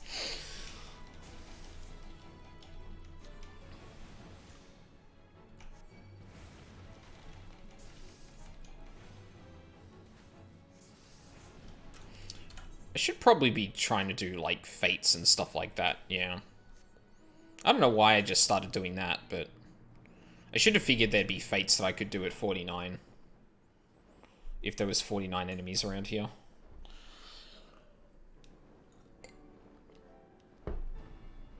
Ooh, speaking of, I think once this duty finder pops, I'm going to, could also do the daily beast tribe quest. Oh yeah, that's true. I could do that. Get off, please. Okay. So, here is the Black Mage rotation for AoE, as I understand it. We've got our AoE dot. And then we just cast freeze.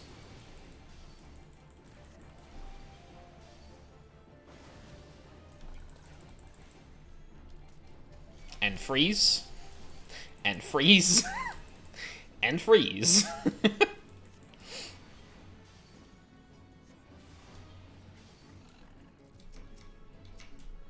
And that's how you play Black Mage.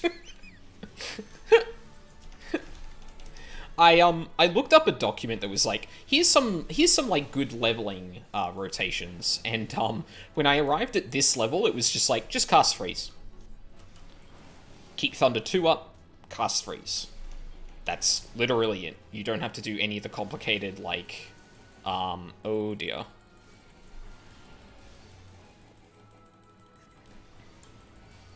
You don't have to do any kind of complicated rotation.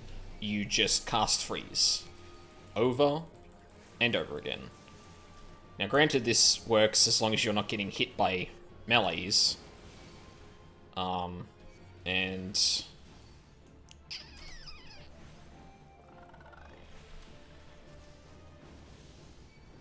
oh, no. Oh, I leashed it too. Fuck. Oh, that was dumb. No, go away. Go away. You too. Thank you. You get ventures for doing them too, yeah. Ooh, actually. Shit. There's a thing I should equip.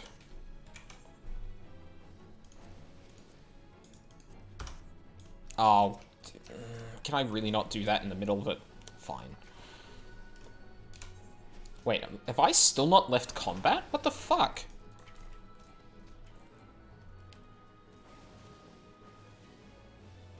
Why am I not able to change gear? What the fuck is going on? Why am I not regenning health? What the fuck? Oh, okay, there we go. What the shit was that? God damn it, I wasted all that time doing that. Should be wearing that as well.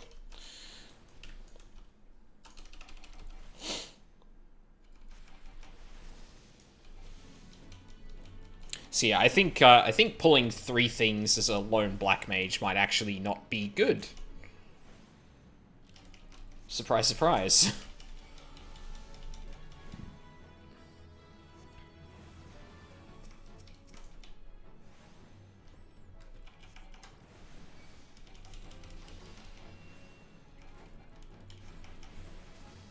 I didn't transpose.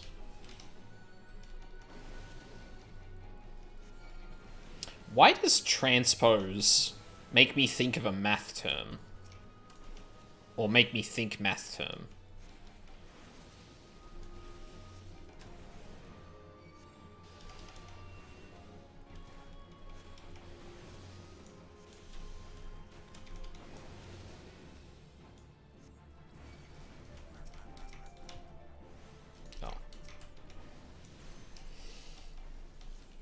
Transpose.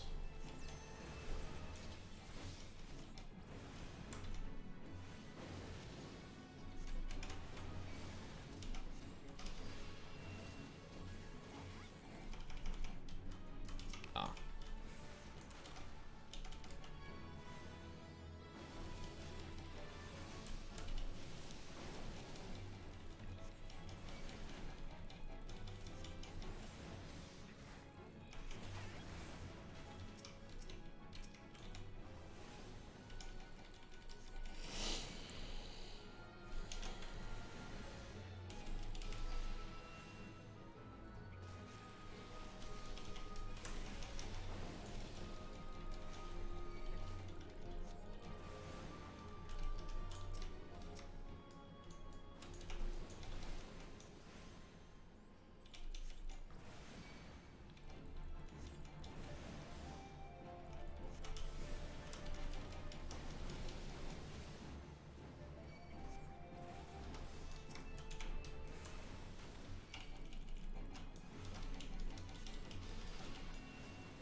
Oh, I did it again. Fuck me.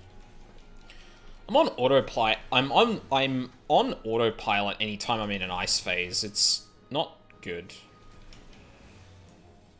I should really learn that I don't actually have to do the same rotation all the time for that.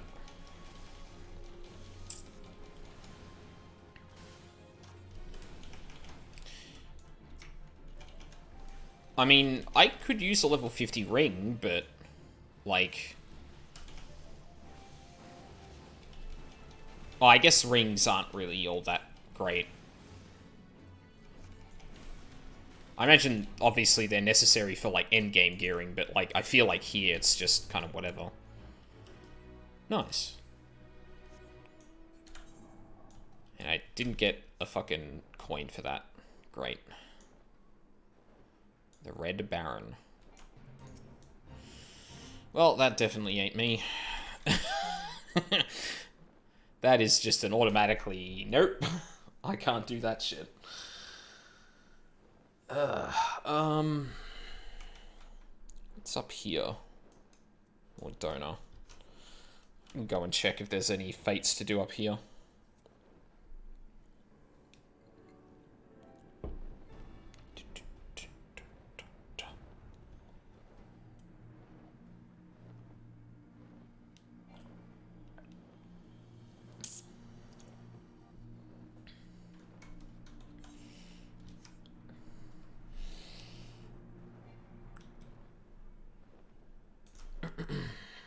My own accessories only really matter at the big eye level jumps.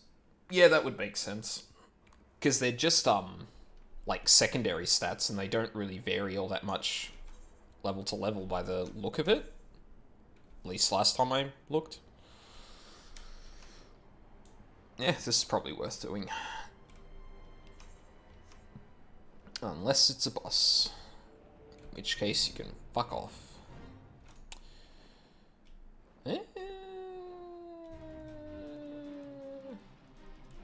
No, that's a boss. That ain't happening.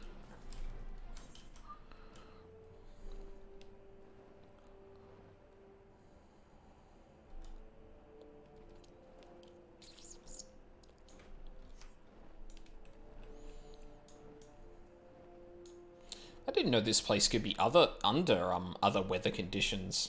I feel like I've only ever seen it under that, like, purpley one.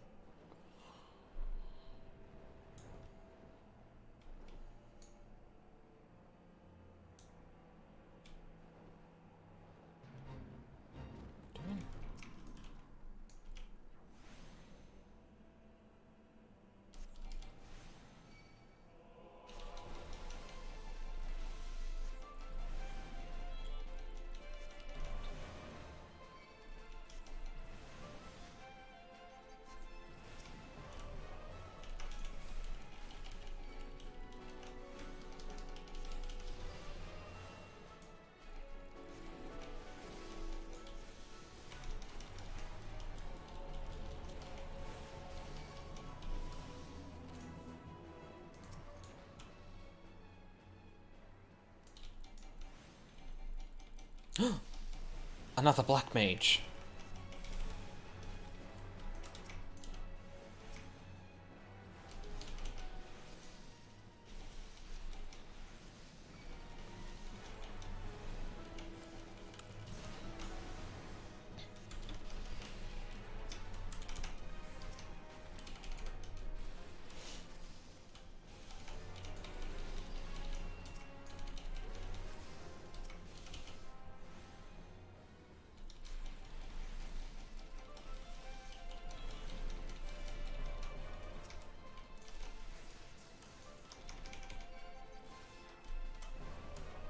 Why did I hit Scathe there? That was dumb.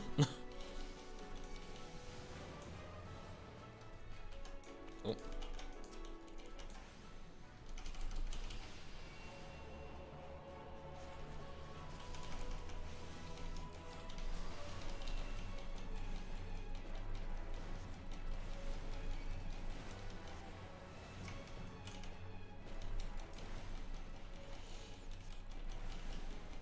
I think he got the last one. Yep.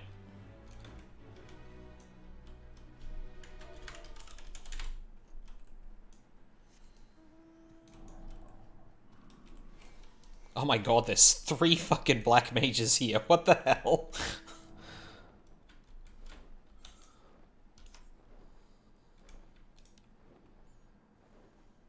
That's neat. Oh boy, we're really having no good luck with the Q today. Alright. I should actually try something here, because I haven't used a certain item in a very long time. And it's kind of dumb that I haven't. Hey buddy. I'm pretty sure you're still in healing stance thing.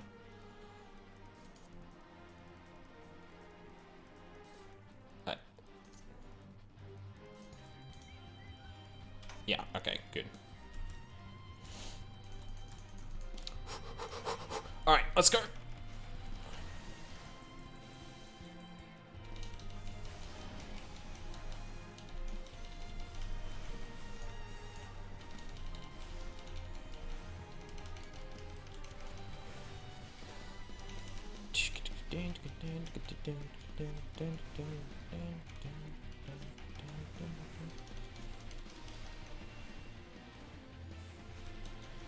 Oh no, fuck.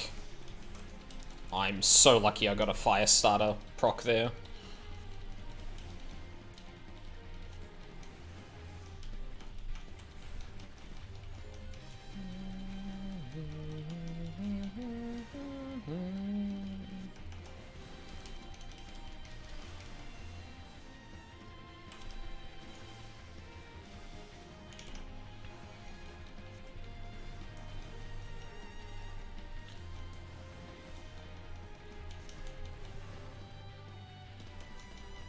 Oh, why am I not? Idiot.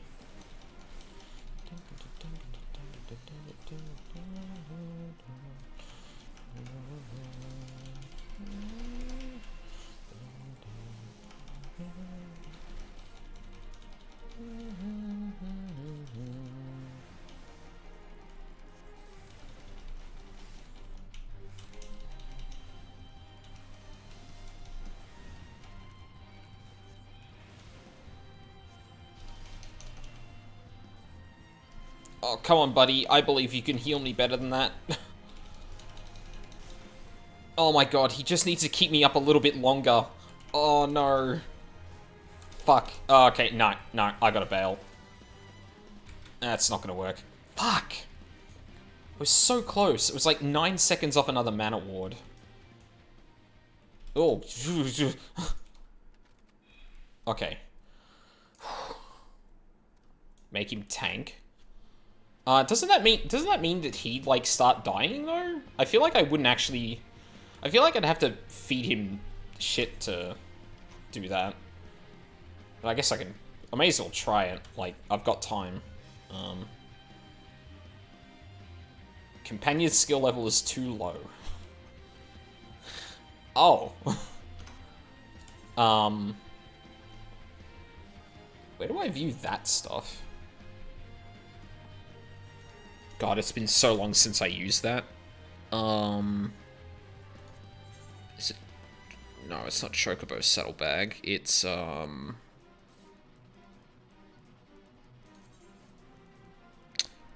Right.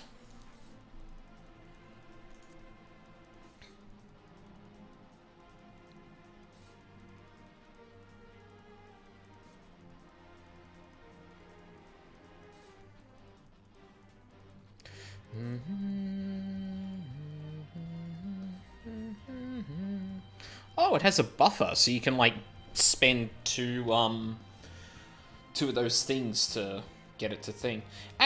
So... Okay. This is gonna sound like a really noob complaint. But there's this mechanic called Pandemic in WoW. Used to be only for Affliction locks, because they were the only ones who dealt with a ton of dots.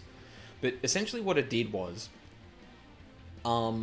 if you refreshed a dot in the last, I think it's 10 to 20% of the of the full dot time, you would carry that over to the next dot that was, to the next dot that you cast, so you could actually, like, keep it perpetually rolling without letting it drop off and reapplying it. And I really wish that was a thing in this game. I feel like that would make this class specifically so much smoother, but that's just me. I'm also, like, way too used to that mechanic.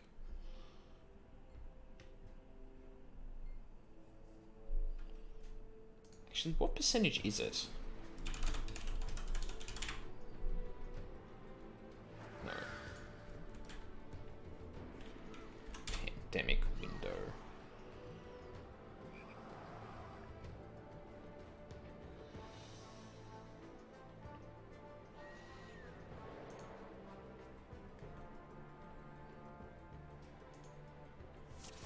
Oh my god, that just loaded up a fuck off. No. Wrong pet.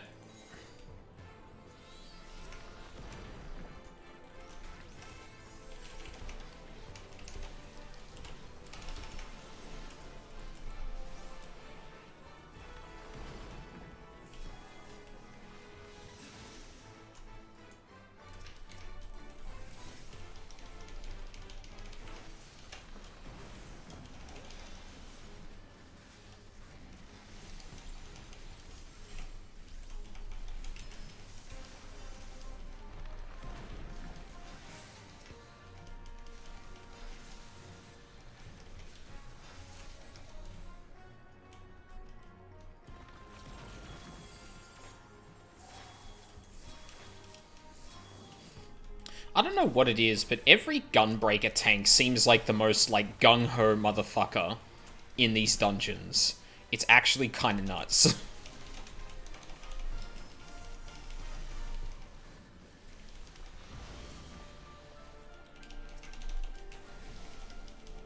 You love to go brr, also tank the floor. Wait, isn't tanking the floor for Dragoons? Am I mixing up my memes? Dragoons, Red Mages. Oh, okay. That tanking the floor. Okay, I see. What? That was the wrong button, you fuckers. Oh, God.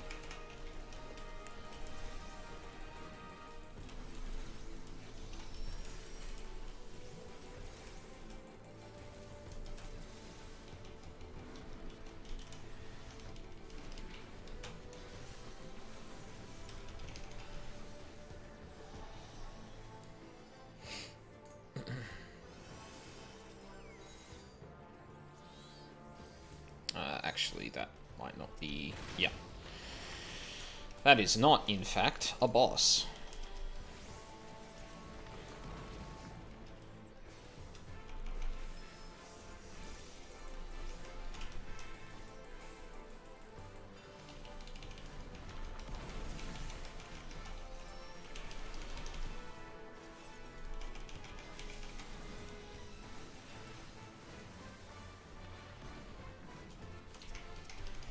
Yep, smashing through it.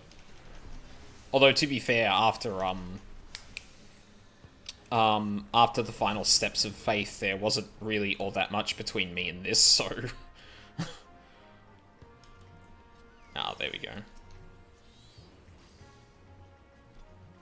Is that an Ixal flying on a balloon? What the frig?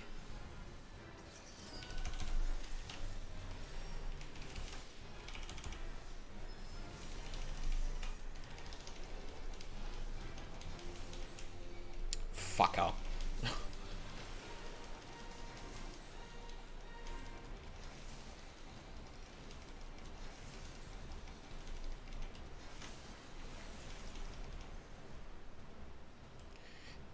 Did you really dodge that dread?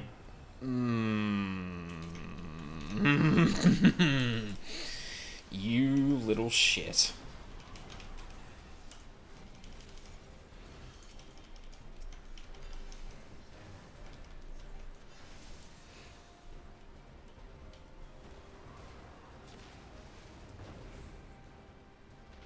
Ow.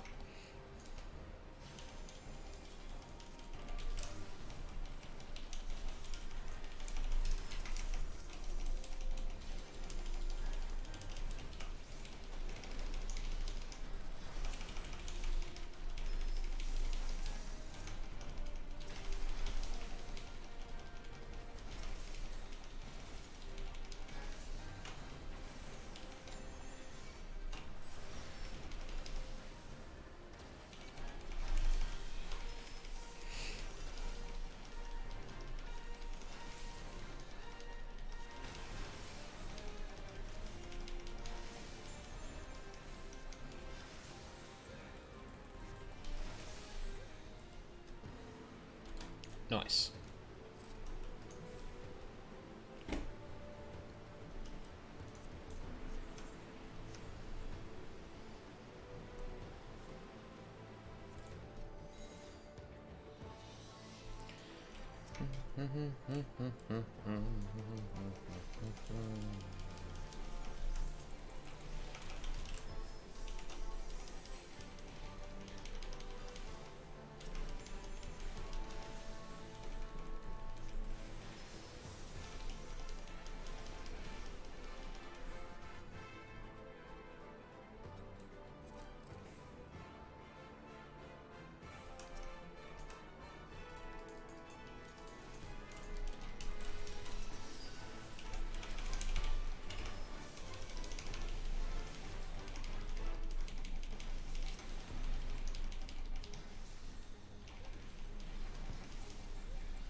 Oof. I actually managed to pull aggro off the tank there.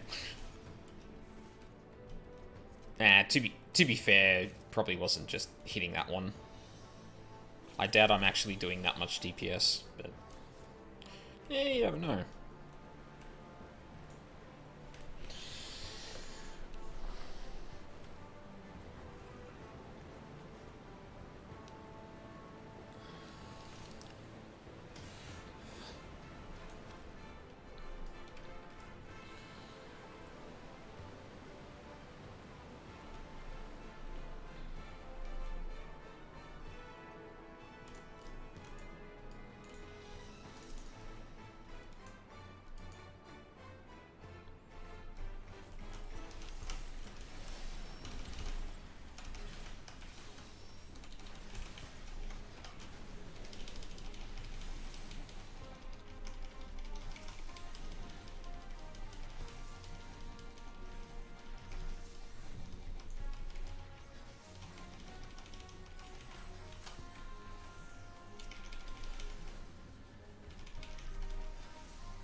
Cool.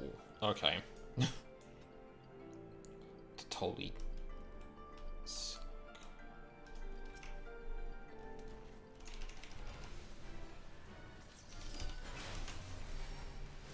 Hello?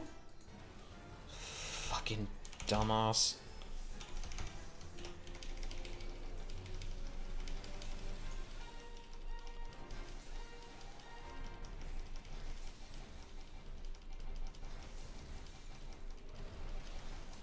Ooh.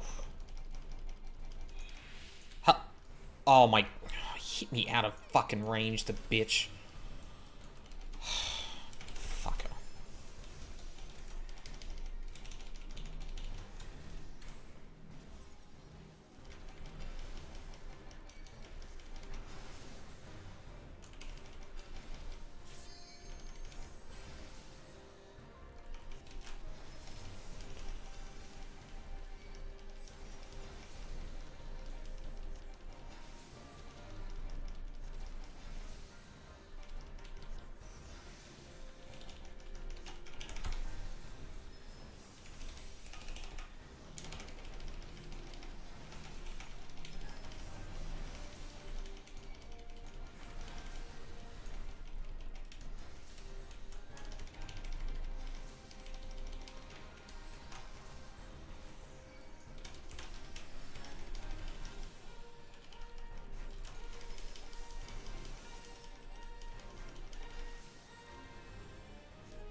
Damn. This place is cool.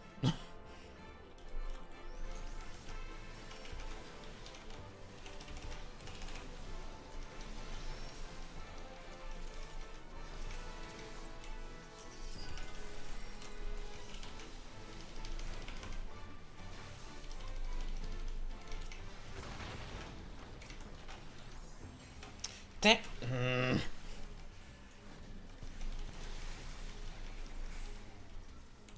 I kind of wish they just turned the Dreadworm trance button into Death Flare. It seems like it'd be so much... The fuck are we meant to be doing?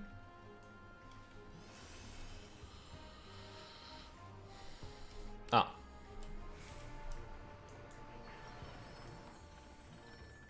Oh no, we're fused together.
The war balloon wasn't dead yet.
Holy fuck. We did never see an Ixol leader. Did they... Guys, I'm watching a fucking cutscene. God damn.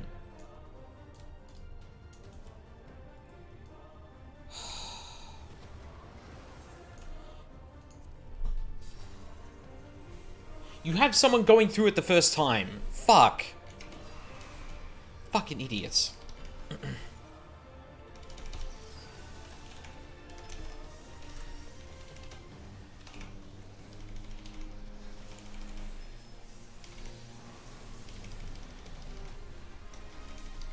Data center has no chill, I swear. Yeah, apparently.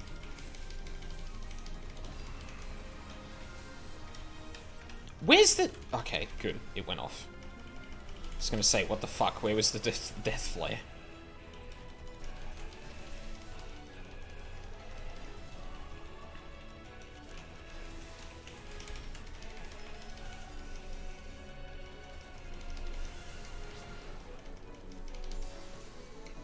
Oh, that's a Garuda.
Nice.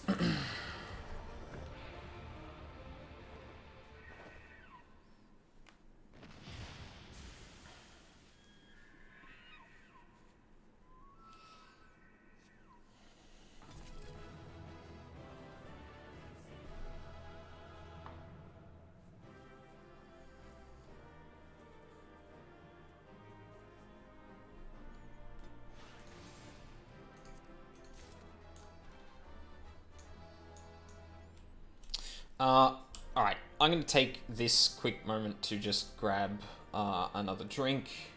Also stretch my legs, because it has been more than 2 hours. So, I will be right back. No.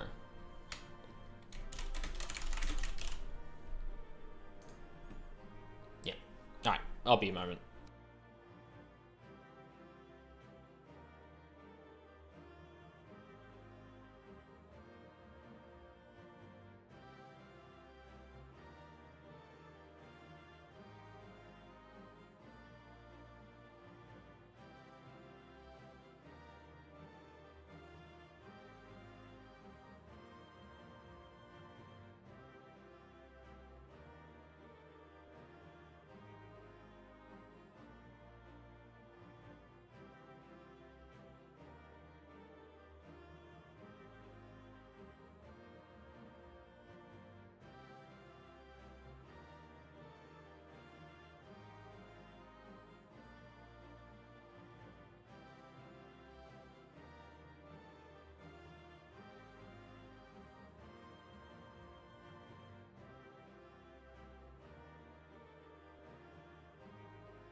Elemental is kind of weird.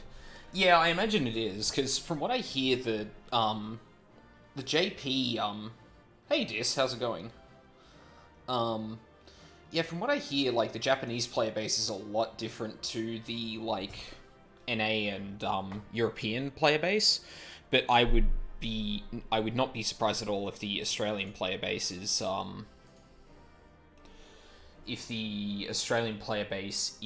very similar to the North American and European, so it's probably a mixed bag.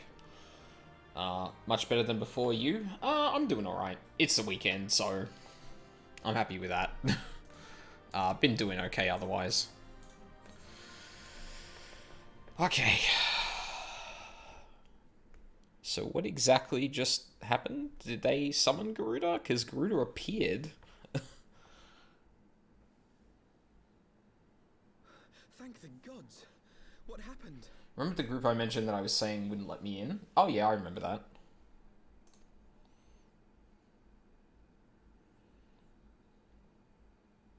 So they were unable to see the ritual to its completion.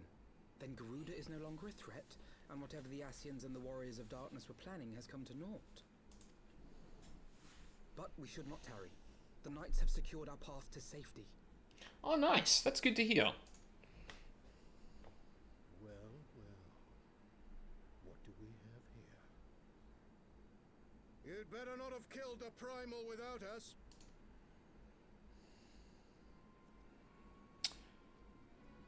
Oh, they've got a summoner. Why is there more of them now?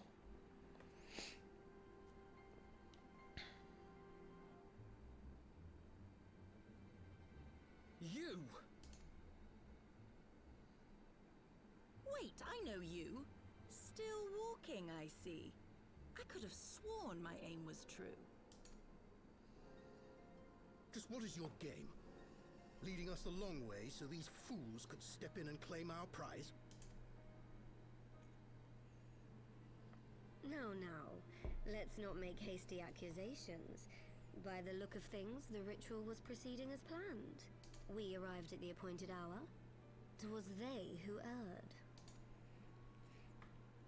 It is hopeless. We cannot face them all. Do mine ears deceive? A boy! So that's the way of it. Twins! You had me worried for a moment there.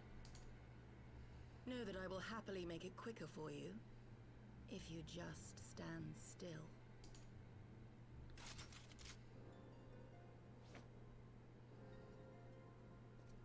Enough, Jarumal. We wouldn't want to upset the man in white with any unnecessary bloodshed now, would we?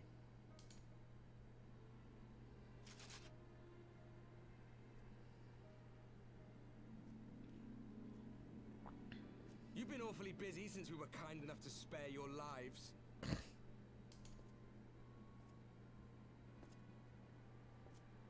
While you were idly consorting with the Ascians, you mean? 7 hells! What could you possibly hope to achieve? Should I explain it to you? Very well. Consider it a reward of sorts for beating us here. You know the tale of Hydaelyn and Zodiac, I take it? Of the Great Sundering and the reflections it created? Okay, here we go. We'll have to BRB. No worries, Diz.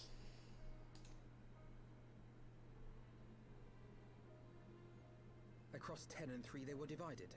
Reflections of the source, each possessed of shards of light and dark.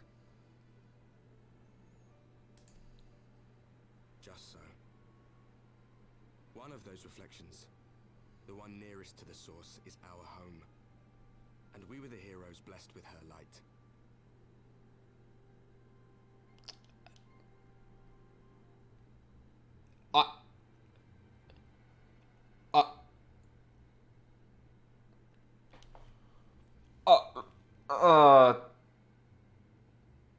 Hang on. Is he talking about parallel universes?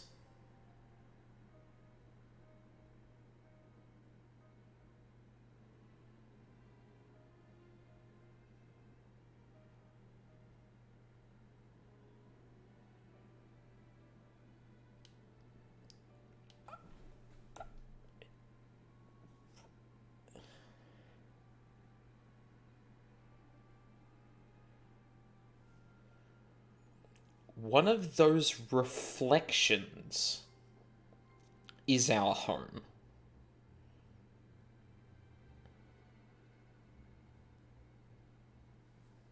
What the fuck? But not all worlds hold light and dark in equal measure. In ours, the power of light was greater by far. So the Ascians, who once threatened our home, were no match. And they fell before us, one after another, till none were left. Victory, we thought. And then came the light. A flood of pure, blinding radiance, annihilating shadow and color and life itself. Ere long, it will consume our world, leaving naught in its wake but blank perfection.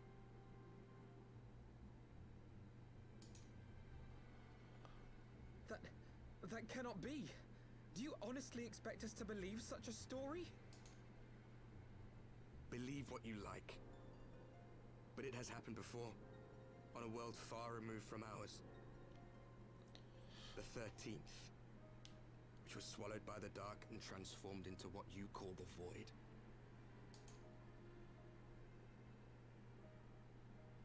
Unchallenged light would condemn us to a similar fate. And so we joined hands with our former enemies, and with their aid came here, to the source. Okay, hold on. Hold on. Oh my god, this is throwing so much.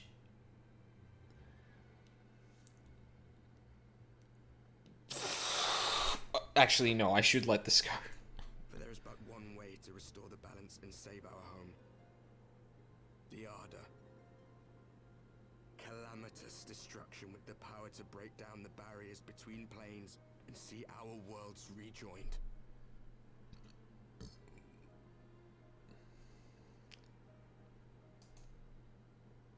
You would doom our world to save your own? What would even become of us? Of you? Enough. I tire of talking. You know our cause. You know what is at stake. We are prepared to do whatever it takes. Are you?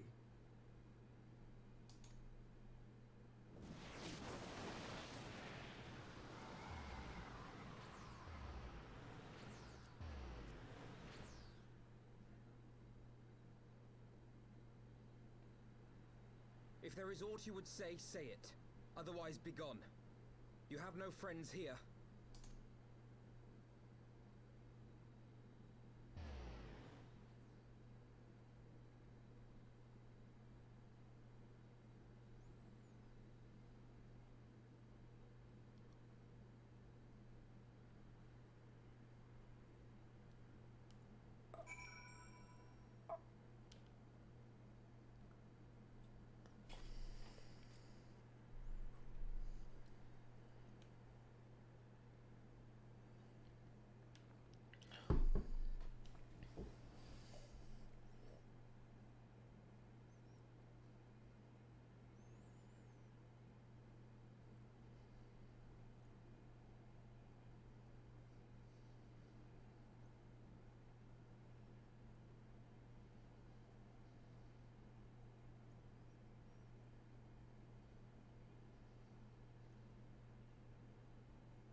Okay, so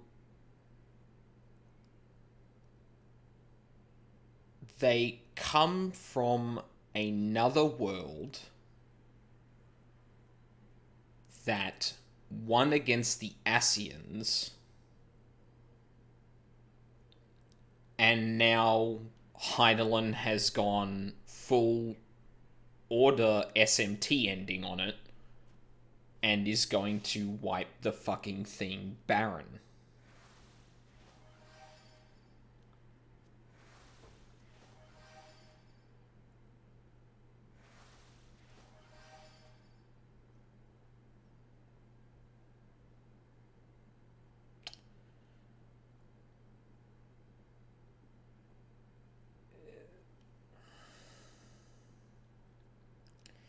But this...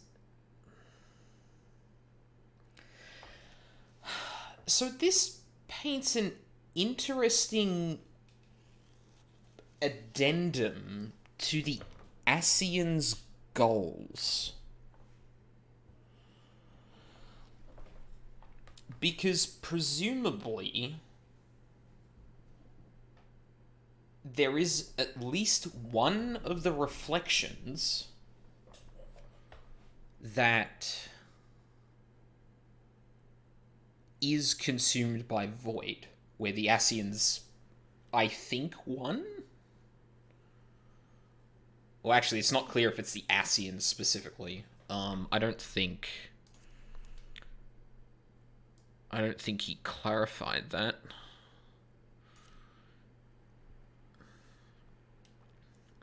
The 13th, which was swallowed by the dark and transformed into what you call the void. I would assume... Well, okay. Maybe not the Ascians, but I would assume that Zodiac is the person that kind of... is the god that kind of managed to win that little bit.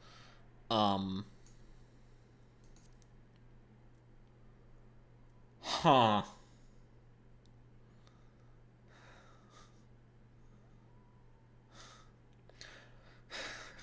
Are we the baddies intensifies?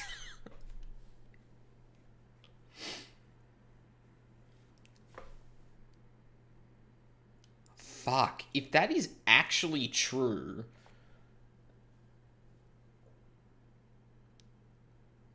Oh, sorry, I didn't complete my thought about the Ascians. So the Ascians are trying to summon primals to have them killed in order to trigger a rejoining. I'm curious why they're not going for other worlds first.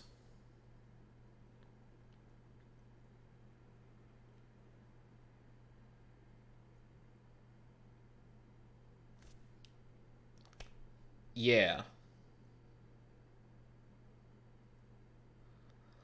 Fuck me. When they said reflections of the source, I didn't think they meant parallel universes. Because I guess I was missing that the source was our reality? I thought it might have been something within it or something about it that...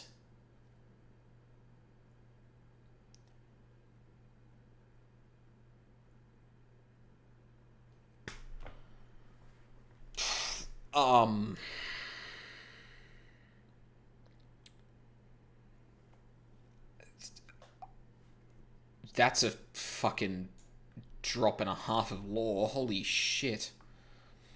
All things considered, we should be grateful to have survived that encounter. Do you think it could be true? That to save their world, they must bring ruin to ours? No. No, it matters not.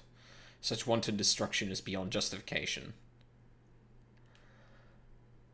Yeah, but if what they're saying is true, Heidelin has orchestrated complete and utter destruction. Like... that might be justification. Making sure it doesn't happen somewhere else. Like, I'm not even sure what the ramifications of a rejoining is if one of those worlds is swallowed by dark or light. because we only know of the one Calamity that I think, if I recall, was a rejoining.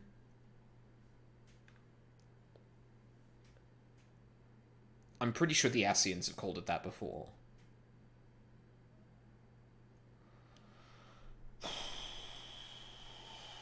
Whatever their reasons, they must be stopped. The sacrifice, the loss, it ends here.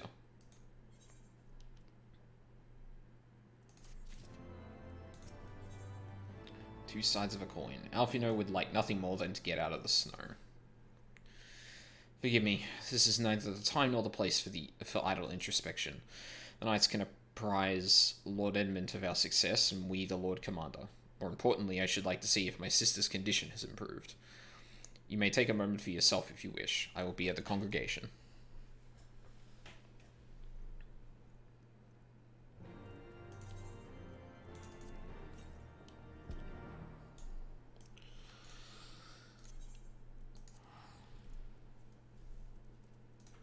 Man, that just... I didn't think a single cutscene would actually... So, I'm so glad we actually got that scene. Because when I was talking about how Heidelin was kind of like, oh yeah, this is the nature of the universe, and it didn't really tell you what that literally meant, I was kind of confused why we didn't sort of talk about that a bit more.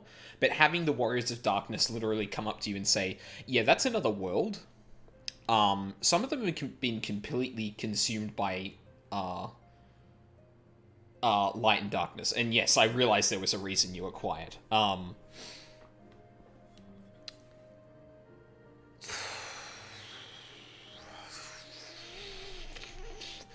It's the only noise I will be able to make for the next however long. That's...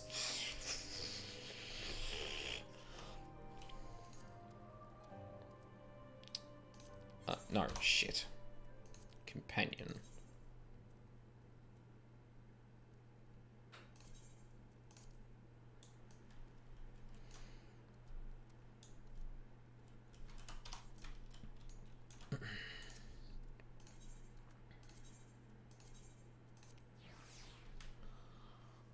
Yeah, and unfortunately, I think it was the wrong way, but they were trying to explain what had literally been said, but I kept saying, like, I don't think that was actually adequately explained, and they did really try to impress details about that, but I feel like if they had just left it there and let me, like, end up having that cutscene happen, I would have been more like, oh, okay, now we're contextualizing that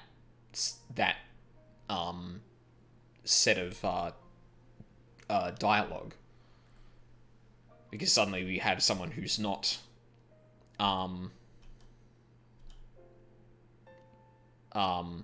suddenly we have someone who's not speaking as complex as possible to tell us what is up.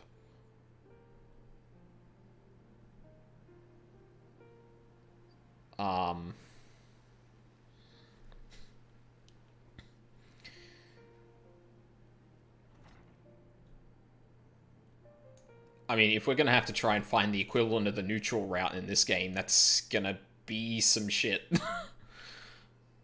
I wouldn't say they spoiled anything, but I wouldn't have said anything at all. Yeah, like, that's the thing. Like, it very much isn't spoiling. I get what they were trying to do, but that's why I kind of said, look, if this gets touched upon later on, then we can just leave it, because that's fine.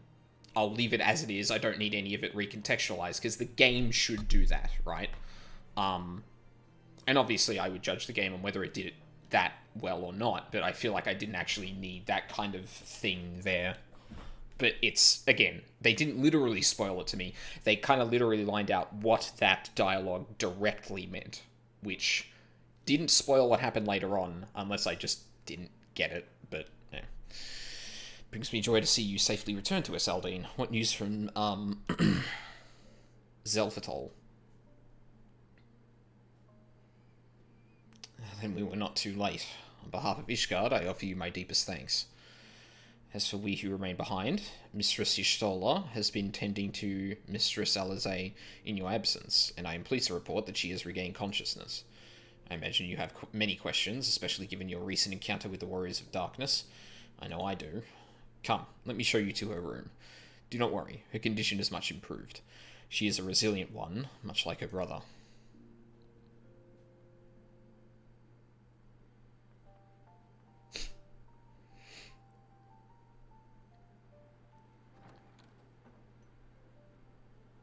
Oh my god, they have mirrored hair. How are you feeling? I didn't actually notice that. Well enough, brother. Thanks to the kindness of our hosts. They told me you had departed for Zelfatol while I was still abed. I slept much better knowing that. Thank you.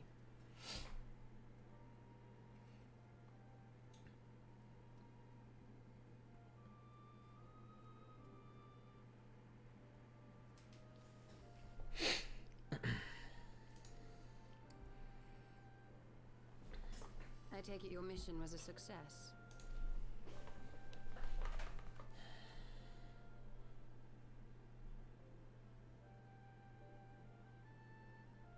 As if we needed any further confirmation that they are in league with the Ascians. But to save another world? I think not. I too thought his story fanciful at first. But it is possible there may be a kernel of truth in all of this. At the very least, none of his claims contradict the word's account. That is very true. You were following these people, Alice. Why? During my travels, I had oft enjoyed tales of the Scions and their exploits. But after a time, I began to hear whispers of a gifted and theretofore unknown band of adventurers. Adventurers who had supposedly sworn to travel the realm slaying primals in the Scion's stead. The Warriors of Darkness. And in the course of investigating these rumors, you stumbled upon the Ascians' involvement.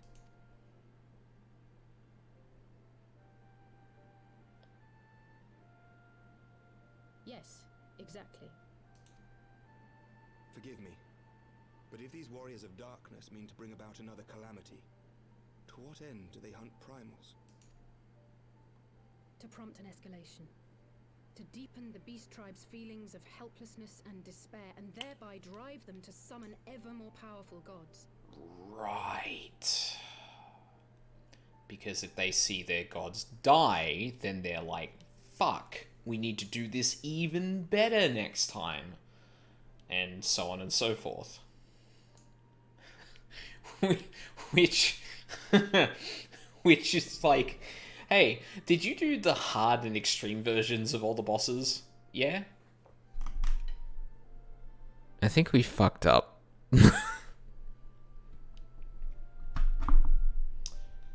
Sorry, Lucas, I don't understand what you just said.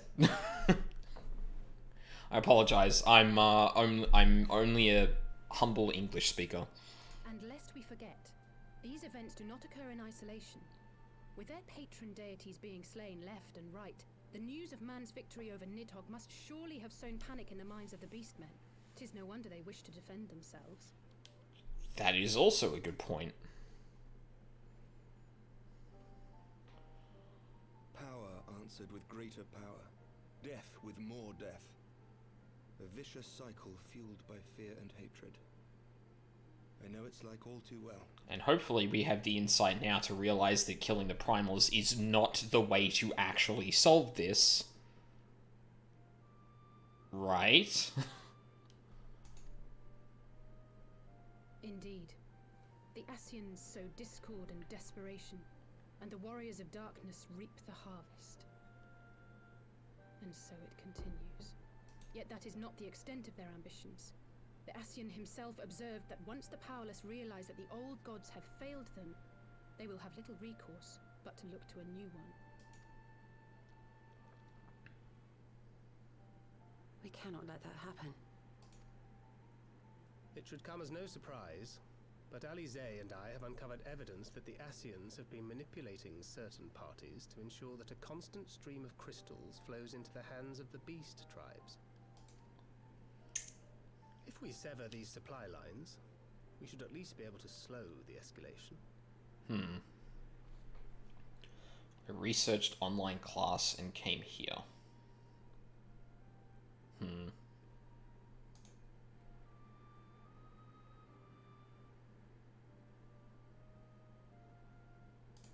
Hmm. Agreed. Kral and I shall journey to Zelphatol and learn what we can of the Ixal's source. Then I, for my part, pledge to lead a similar investigation into the origin of the Nath supply. Sir Emmerich? As a member of the Eorzean Alliance, Ishgard is honor bound to play an active role in maintaining the security of the realm. You might also say that I have some personal motivation, given the Ascians' dealings with my father. Very true. However, I make no secret of the fact that my knowledge of primal beings is scant at best. As such, I should be most grateful if one of your order were to assist me. Allow me, Sir Emmerich. I have dealt with the Nath before.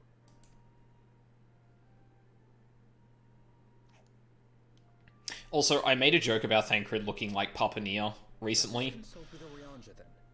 Given his dedication to the study of primal beings, I should be surprised if he could not tell us something of value. I did make a joke about Thancred here looking like Papa Nia, and I recently revisited Nia footage, and holy shit was I on the money with that. It's fucking uncanny. Allow me to accompany you, brother. And before you think to refuse, know that I am not the girl I once was. I shall not be a burden. You have my word. Rage quit OG Nia. That is fair. Nia is a great game if you excuse all the bad. And unfortunately, there is a lot of bad in the original Nia. That being said, they're re-releasing the original Nia, remastered by Platinum. So, hopefully that should just be a better version of it. And hell, I would highly recommend playing that. I had to fish in the beginning for the story, and I tried for like an hour. Yeah, that's where a lot of people just drop the fuck off, because fuck that. Also, the ending acquisition in that game is fucking horrendous. Finally got something on the hook, and it was a fucking boot. I ejected the disc and returned the game. Yep, no, that's pretty accurate to how a lot of people played that game. Or didn't, rather. But Alize, you...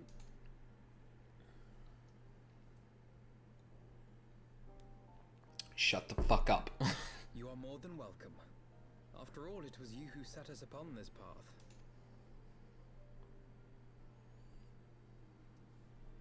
Wait a minute. I'm afraid I can't allow you to leave just yet.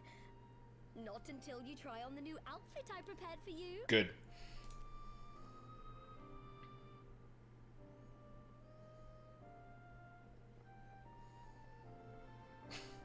I fucking love Tataru. She's so goddamn wholesome. Played Drakengard 1 and 2 on PS2, so I'm familiar with that kind of ending style. Yeah, but it's still not good. Wait, no. Drakengard didn't have endings based on the weapon collection, did it?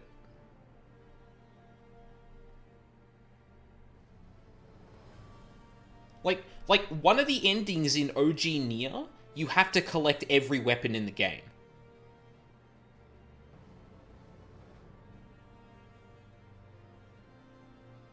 Yes. Yes. Like, one of the best endings to the game is gatekept by item collection in a game that is... Yeah. Mm-hmm. Nier had a lot of problems, but atmosphere, story, music, and theming were none of them. Those were the four things that game did really well. Unfortunately, it fucking failed in almost every other respect. Do you know what the current Alliance raid for this game is? I don't.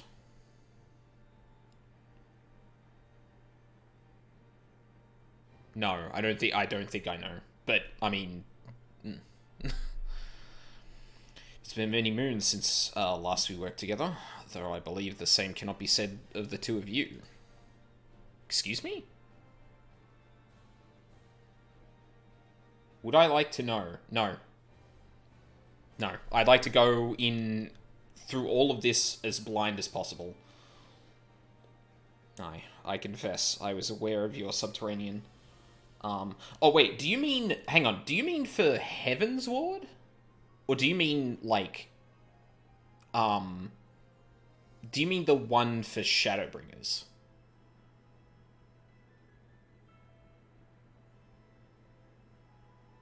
Shadowbringers, yeah. No, don't want to know.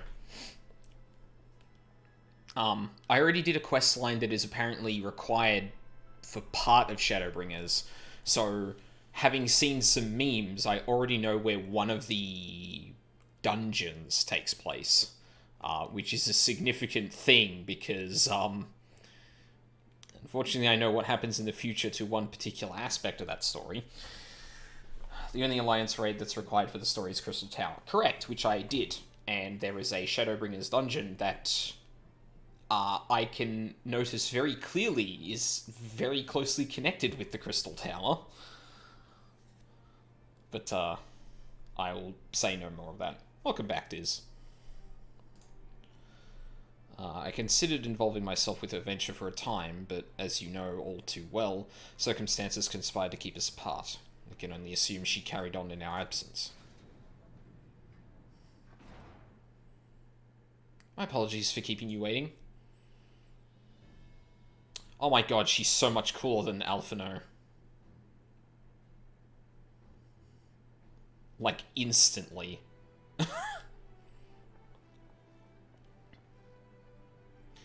Right then, shall we be off? Tataru never ceases to impress. Though, for a moment, I feared she might furnish you with an identical outfit. Yeah. Yeah, now that would, that would be unfortunate, wouldn't it? Praise the 12, she did not. Mother and father were rather too fond of making us wear matching outfits. That's... They actually canonized the reason they had the same outfit at the beginning of the game. That's good. I like that. Do you remember that time at the Studium when that girl of yours crept up behind me in the hall and whispered, Sister, please, she was not my... Can we not have this conversation in front of the Warrior of Light? In front of who else? I'm your best bud, dude. So be it. Another time, perhaps. I should thank you again for your assistance with my expeditions, Aldine. Though we left matters somewhat unfinished, I am nevertheless prepared to focus on the task at hand and aid you to the fullest extent of my ability. As you helped me to brave the coils, so too will I help you to defeat the Warriors of Darkness. Oh. I didn't, I never did the Coils of Bahamut.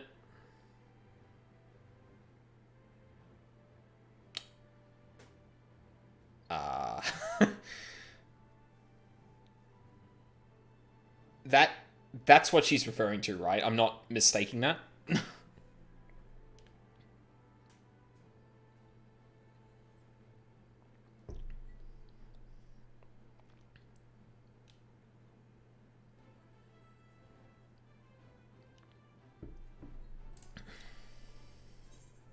Yeah, I could have sworn this dialogue was meant to be different if you didn't do it. Yeah, that is a Coil reference. Well, yeah, I figured, yeah, that was... Yeah, I thought it weird when Alphino was like, well, I mean, you know, you've probably worked with her more recently than I, and I'm like, excuse me? When the fuck did I do that?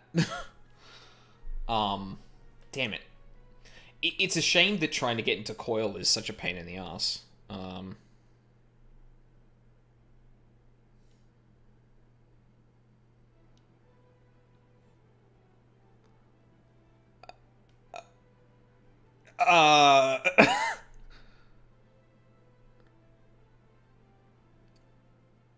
What?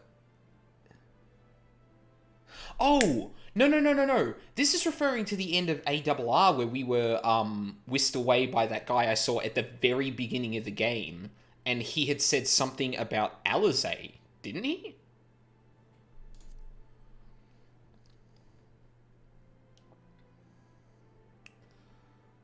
Ah, yes, the carriage to foot. Yes! I got it. I'm smart. I remembered the thing. Oh yes, the carriage had so fortuitously arrived to spirit us away from Uldar after the banquet. The driver informed me that I had my sister to thank for his presence in Uldar. How did you know to send help?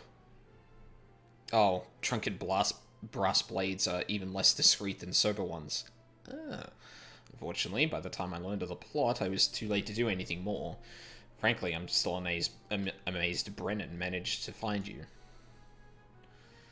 You garments aside, I must say that you seem different, more resolute than when we last met. You have the look of a woman who is ready to fight for the future of Eorzea. To the extent of my abilities, perhaps, but I have no delusions of grandeur, nor will I pretend to have found myself or any such thing. I'm here today because I would regret it if I weren't. That is all. Fair enough. Let us depart for the waking sands, then, and see Orianger, if Orianger can be of assistance.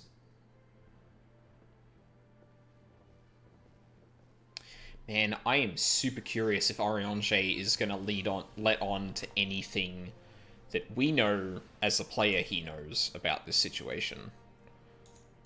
Because if I remember specifically, they were in the library with Elidibus and the Warrior of Darkness, and he mentioned something about Apocrypha.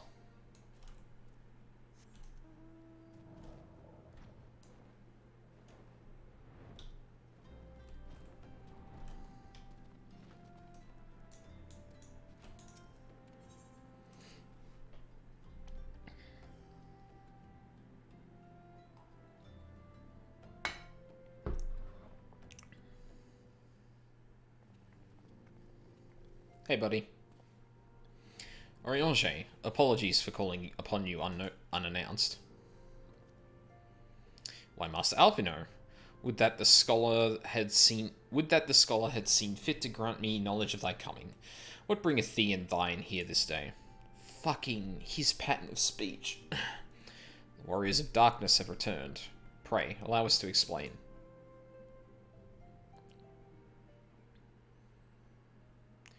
Okay, this is going to be interesting. I too have heard tales in recent days of primal beings rising up only to be cast down by forces unknown.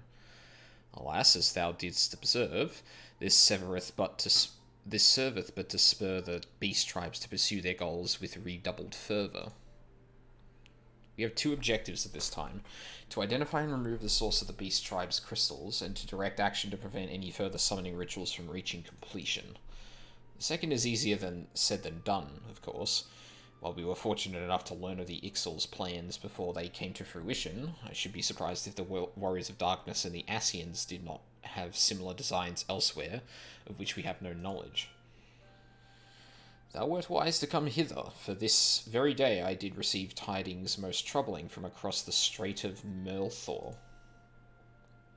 O Gomer stirreth, and there are whispers that the Lord of Crags neareth his return. Me rumours, mark thou, but in light of thine own discoveries, thou canst ill afford to turn a deaf ear to their claims. Aye, we must ascertain the truth of the matter for ourselves. Let us consult the Maelstrom forces stationed at Camp Overlook, Aldine.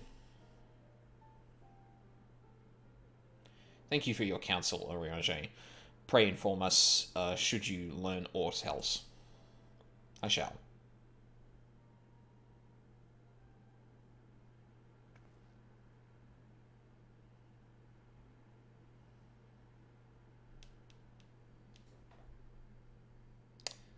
If I may, brother. Orianger, is there anything else you would like to say?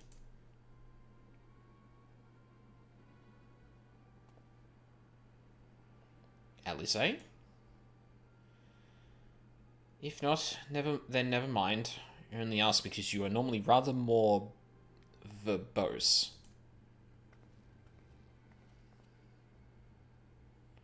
Nothing to add? Very well. Ere we depart, I wish to make a request. The Warriors of Darkness spoke of how the Ardor had the power to break down the barriers between planes, that our worlds might be rejoined. I would ask that you research this for us. Being nowhere near as well read as you, I'm sure I wouldn't know where to begin. That said, I have heard tell of a promising tome, the Gurren Oracles. Where have I read that? Where have I seen that name before?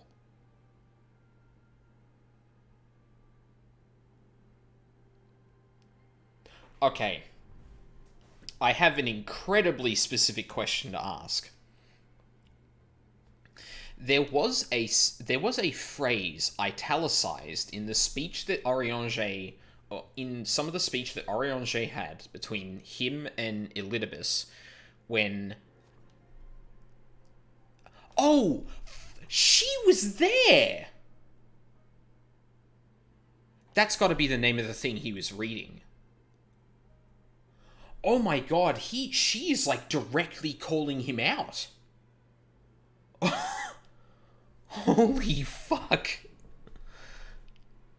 I immediately like Alizé far more than Alphino, but unfortunately, she is privy to knowledge that Alphino could not have been, so he couldn't possibly have been in the situation like this. But, god damn.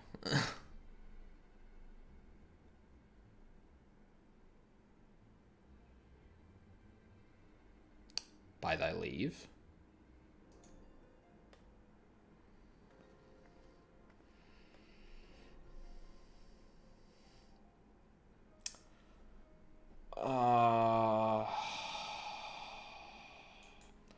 God, I know why that message was held back, and I really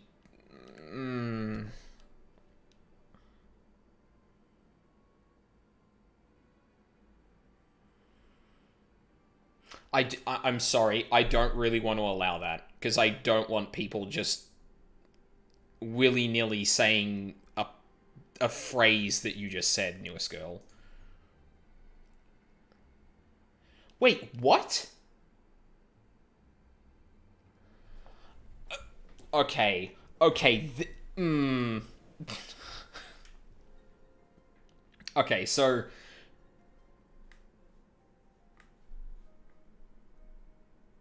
Yeah, so,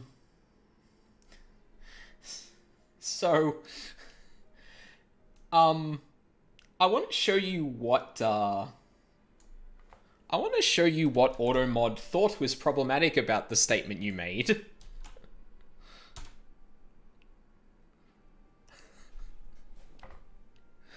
Like, are you fucking for real?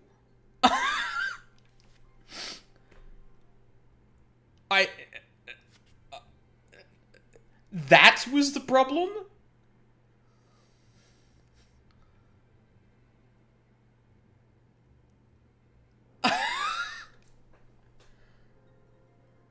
Well, no, but, well, yeah, I know, but, okay, so I'm gonna say it, just so this makes a bit more sense.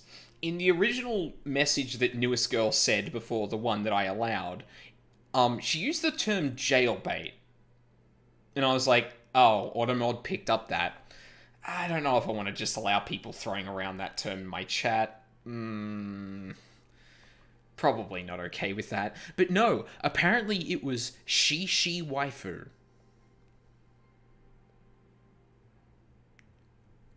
For whatever fucking reason.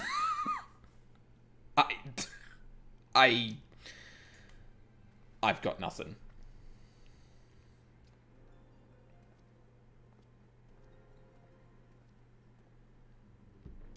That's, priorities, right? Why do you have another... Oh.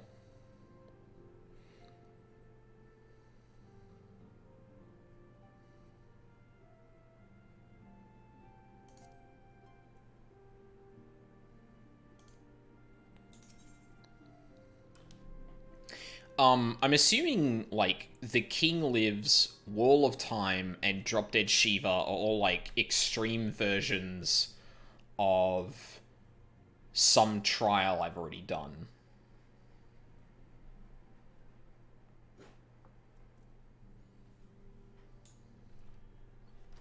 I can't think of what else that would be, but...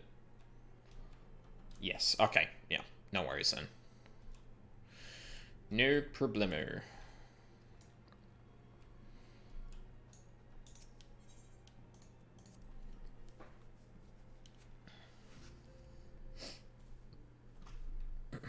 Still gonna look into doing those at some point. I don't know when, but some point. Hell, I might do them with my Black Mage. Just because it's closer to the level, and I feel like I'm gonna fuck up if I, go into, I feel like I'm gonna fuck up if I go into a level synced place without, like, Dreadworm and shit like that. Probably gonna... I mean, it's a single target. Most of them are single target fights, so it probably doesn't matter, but... yeah.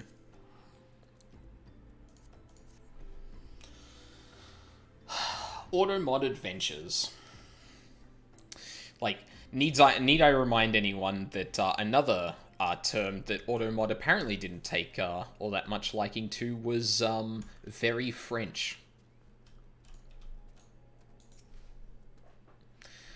Seven hells. At this rate, I'll have to appeal to the Maelstrom Command for reinforcements. Whatever it is, we don't want any. Excuse me. I don't think you've met me before. Well, fancy that. Just when my Cobalt problems look like coming to a head, the Silence of the Seventh Thorn turn up, itching to pitch in. Bloody brilliant timing is what it is. Right then, let's get to it.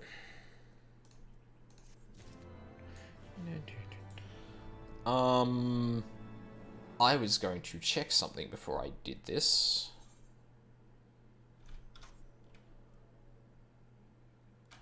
Right. Oh, that was another thing I was going to check too.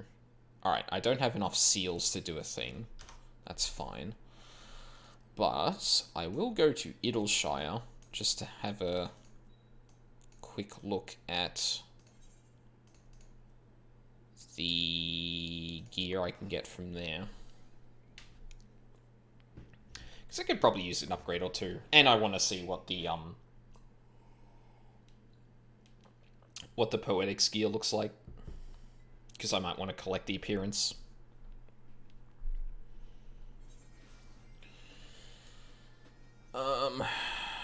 So whom am I speaking to get this stuff? I forget if there's a...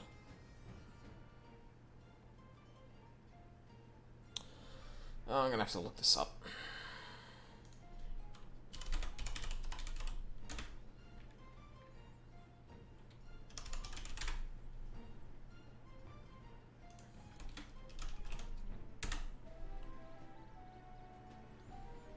Oh my god.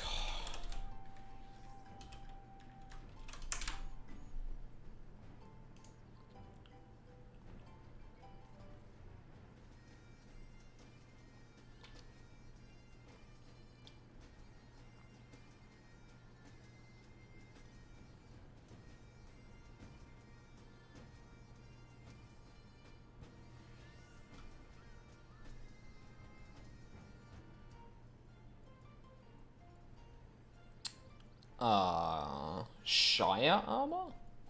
Seika in Idleshire. Oh my god. That's a weird coincidence. That middle vendor. What do you mean middle vendor? They have the same name as a character that was just introduced to the D&D podcast I listened to. That's funny as fuck. How come there are so many coincidences like that? Oh, is it up here?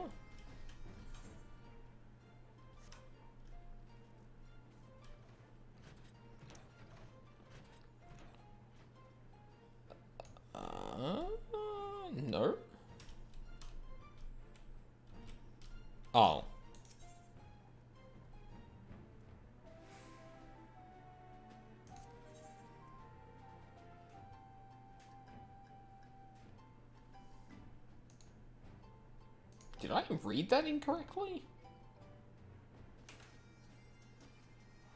Oh. Seika in Idleshire upgrades these. Okay, that's not... Yeah, alright. Oh,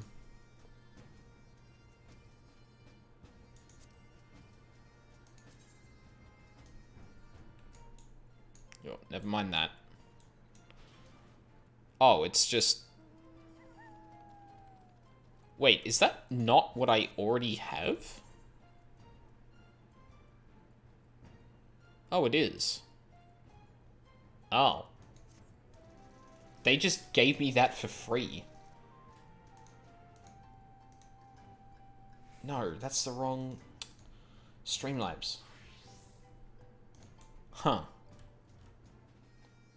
Okay. Need to click the second option?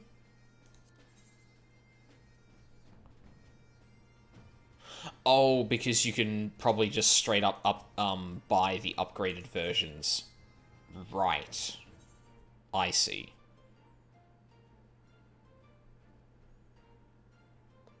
Okay, well...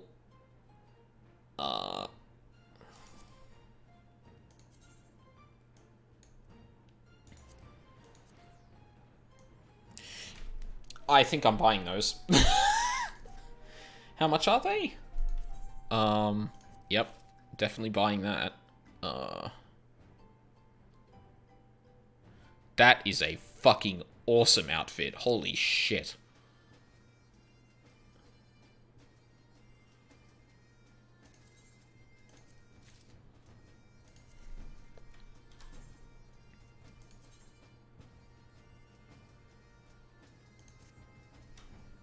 Wait, really? Why was the body not recommended?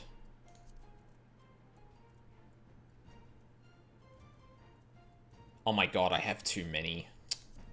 Shit. It got dumped into my inventory. Can I sell shit from here? There we go.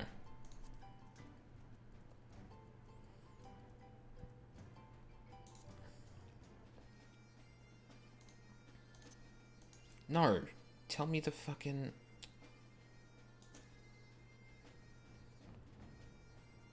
I can't sell it here.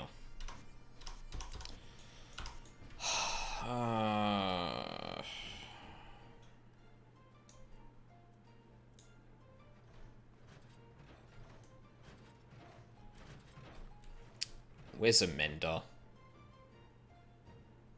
I can sell it there. Oh, trader. Here we go.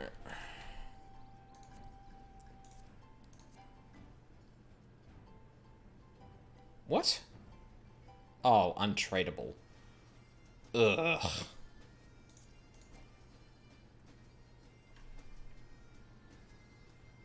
Why not?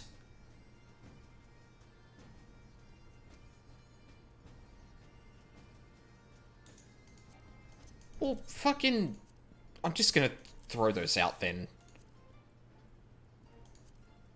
What? Unique and untradeable. Yes, I don't care. There we go. I'll have room for a little bit then. Can I place an armory chest? Yeah. Okay, there we go. Nice. Now that is fucking great. Granted, I probably want the hands, but fuck it, will look like a disaster for now. Cool. So I've spent all my fucking poetics. I do not have enough seals to do anything. So we're gonna go back to thingy then.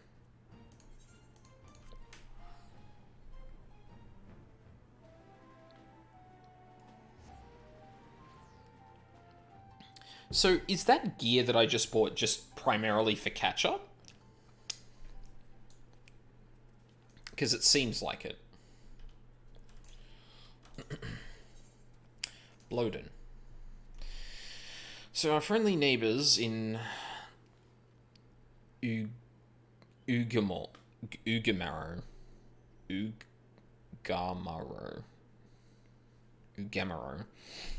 have got much more aggressive of late, just as you said. Matter of fact, our scouts spotted one sniffing about the stores just now, likely looking to make off with an armful of crystals. Be damned if I'm about to let that happen. Lend a hand and help us search the camp for the little bugger, would you? Sure.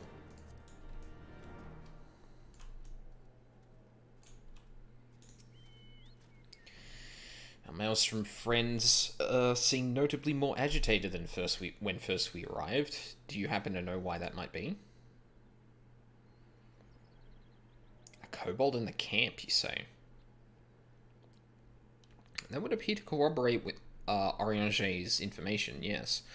But to be so reckless as to infiltrate a Maelstrom camp and draw attention to their efforts is passing strange. Well, there will be time to think on this later. For the present, we must do everything in our power to prevent Titan summoning, and that means finding and questioning this kobold.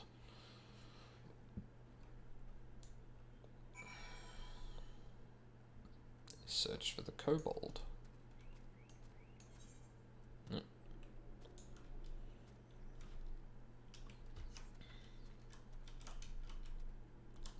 I walk up here? I cannot.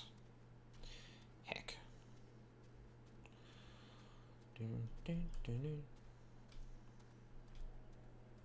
Got awfully quiet all of a sudden.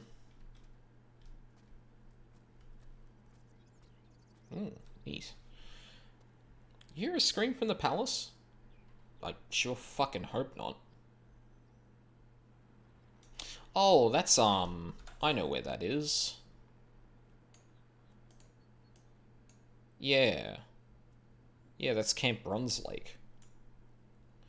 Which means that that's the dungeon that's, right there. The Wanderer's Palace.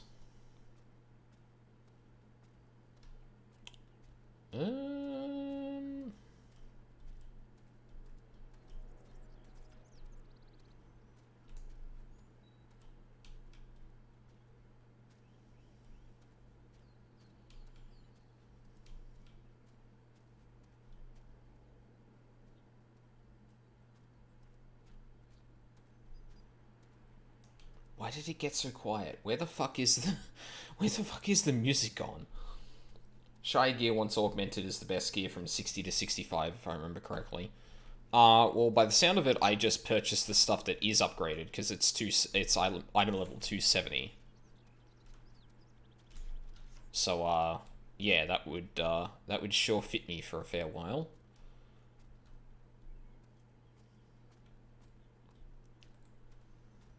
Oh, I can fly. What am I doing?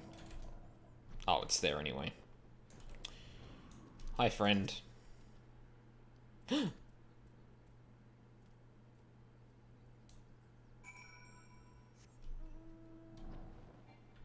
you're running away, you little shit.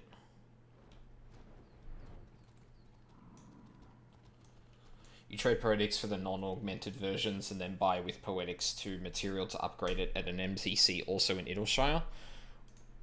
I mean, you're correct, but the thing is that I was reading on the wiki that these items can be upgraded into eye level 270 versions by speaking with someone, but I got 270 versions. So... Huh?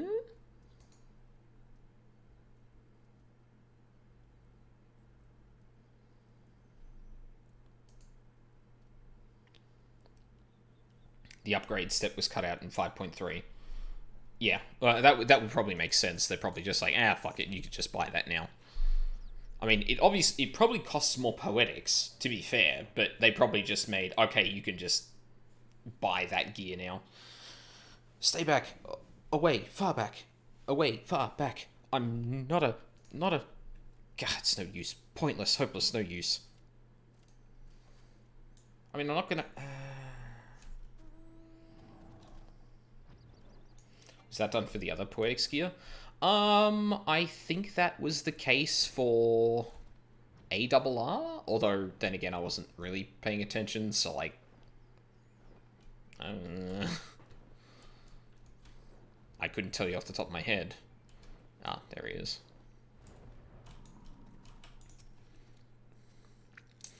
Please don't hurt me. I only wish to talk. Yes, yes, just talk.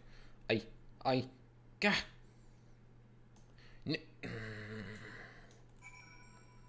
Ironworks gear 2. Fucker, stop running away.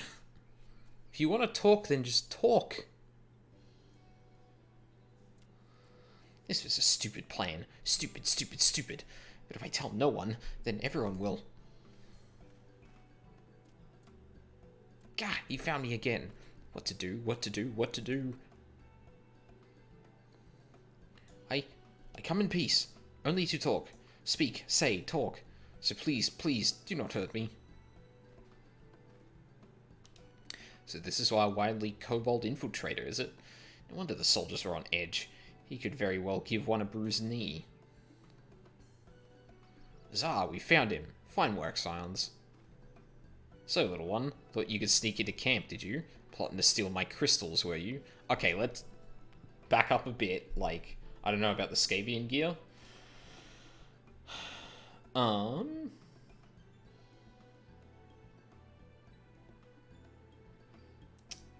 As of patch 5.0, they can now also be used to purchase Skavian armor. However, I do not see anything about upgraded versions, so maybe you still have to purchase stuff to upgrade that set of gear. So it seems like every sort of major patch they make more gear available for purchase with Poetics, and then with every subsequent big patch, or maybe like set of sub patches, they seem to make you be able to purchase the upgraded stuff.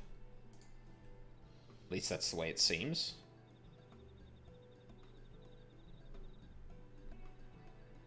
Oh, actually no. You couldn't get straight up augmented ironwork stuff. At least according to the wiki, it says you can upgrade them, but you couldn't just straight out purchase them. So it might just only be this gear that's purchasable with that.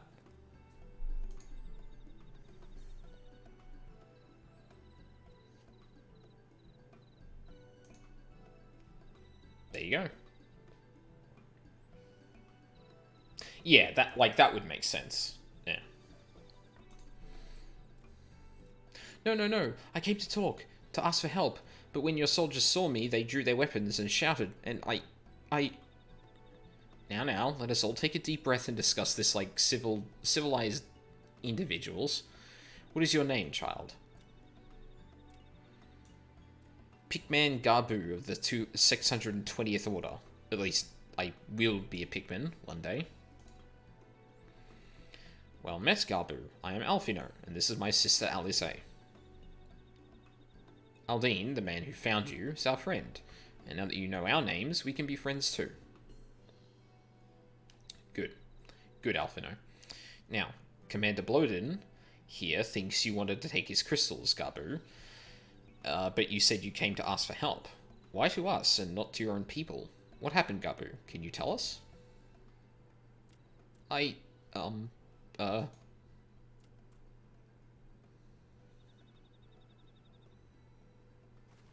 Alice, we're just going to hurt you, alright?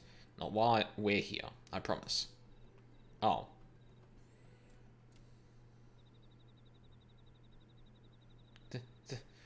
The Patriarch, he's... The Patriarch is going to summon the Great Father again, and you have to stop him. Beat him, fight him, stop him! Oh dear. Gabu's parents said they didn't want it, along with many others, but the Patriarch wouldn't listen. He was so angry, raging, fuming, angry. He said that if they didn't have iron in their hearts, they would serve as coke for the furnace. And then the guards took my parents and the others away, and I haven't seen any of them since.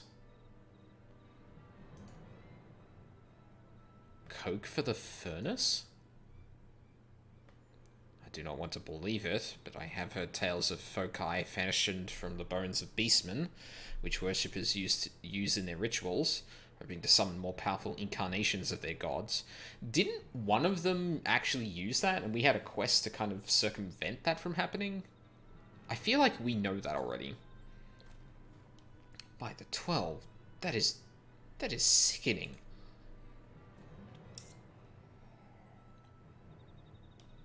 No one listens to Garbu, no matter how much he cries. Pleads, begs, cries. They do not listen, only talk about punishing the overdwellers and praising the Great Father.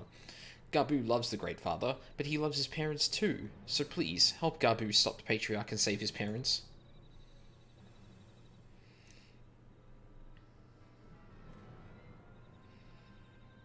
That's the in-universe explanation for why the extremes are stronger. They already explained that. What? Wait, what do you mean by that? Like that the things fashioned from Beastmen bone was something explicitly explaining how extreme is the thing? Is that what you meant? Because I thought that was like kind of implied by the resummoning effort.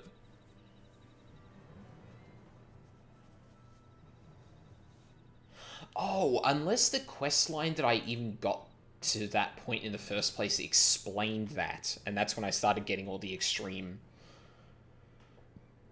primal stuff. If I remember correctly, hard was just more crystals, extremes were the beastman bones. Okay. That would make sense, because I feel like there was a prolonged quest line for the first extreme, which was Garuda, and then we just basically hopped into Titan the next time. Either that or it was part of the MSQ, but I honestly can't remember at this point. Commander, advise Maelstrom Command that Titan summoning is imminent. Should the worst come to worst, we will require their support. Time being of the essence, we three will attempt to infiltrate the Kobold stronghold, secure their crystals, and free the prisoners. Well, if you're sure... you forgive me if I don't seem optimistic. We'll make ready, just in case. The daily extreme quest was to get the Beastman bone items to turn in for arena tokens. Ah, okay. Interesting.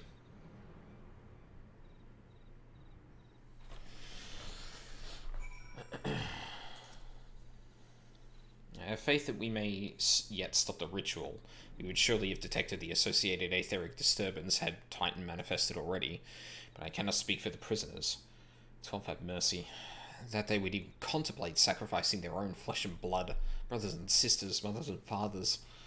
Time is of the essence. We must see what else Garbu knows and formulate a plan without further delay. Shifting nervously from foot to foot, Garbu struggles to meet your gaze. The beast that mourned the heart of the mountain. I heard Great Father Titan loves crystals, cherishes, covets, loves them, and if we gather enough, he will return. That's why the Patriarch told everyone to go forth and gather them. So I was thinking, if we take away all the crystals away, or if I take all the crystals away, maybe the Great Father won't come? Very good, Garbu. I was just thinking the same thing. Do you know where the crystals are stored? I know. Ooh. Several spots, each defended by a different order. Garbu wanted to steal them, but he was too afraid to go alone. Yes, too afraid to go alone. But together we can take them away and hide them. Come. Garbu will lead you to the first cache. Okay. Guess we got some overworld questing to do before we face, whatever is gonna come.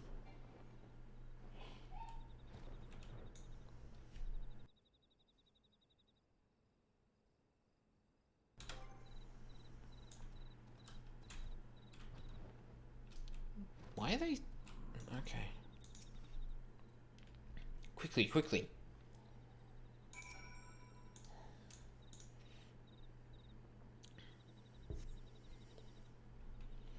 Do you have them all? Good. Lead on, Garbu. This way.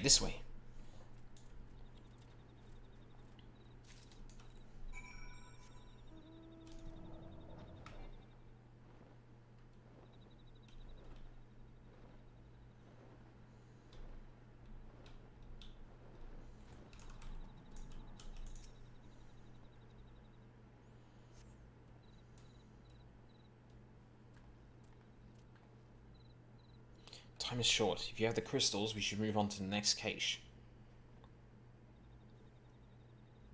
Did you hear me, brother? Brother! Aye, it's just that...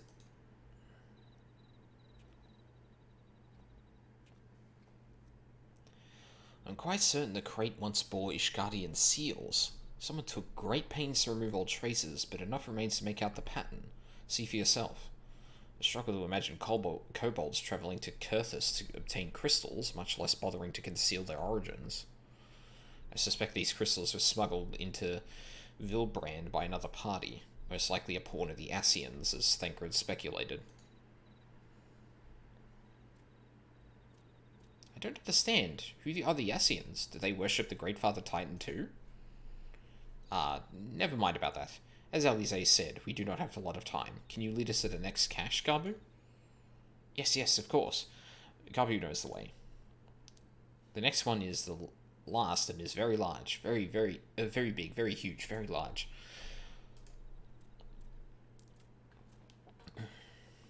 God, I look like a dork with those goddamn gloves.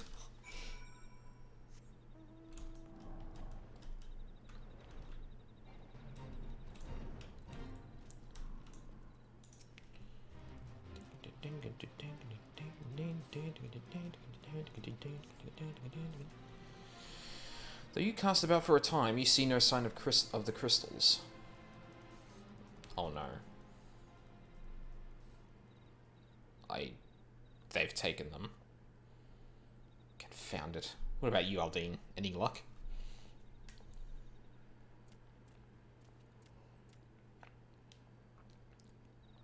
Nothing. But this cannot be. Garbu saw them. Spied, spotted, saw. Think, brother, think. They must have moved them, yes? The question is where to, and why. Within Orgolmer, where they summoned Titan once before, and mean to do so again. This is the only explanation. What about Mother and Father and the others? We have to help them. And we will, Garbu. We will. Stay calm. We still have time. They have yet to call for the remaining crates, yes? If they had, then they would have found the other caches empty and sounded the alarm. Nevertheless, I believe the time for stealth has passed. We must breach the navel and seize the remaining crystals. There is no other way to prevent Titan summoning. But first, give me your crystals. Then I might deliver them into Commander Bloden's custody. We dare not take them into the bowels of the mountain. Very smart.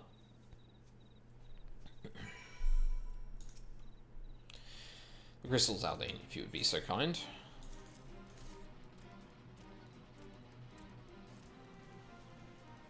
Thank you. I shall deliver them to Camp Overlook for safekeeping and brief Commander Bloden on the situation.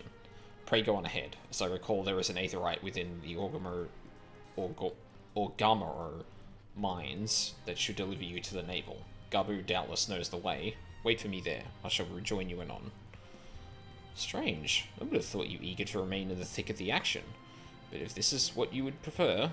then Godspeed, brother.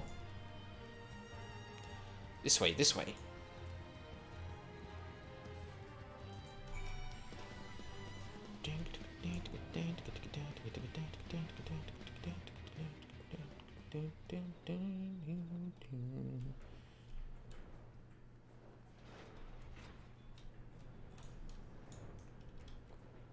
Oh yeah, same place I'm looking for the... Oh, fuck.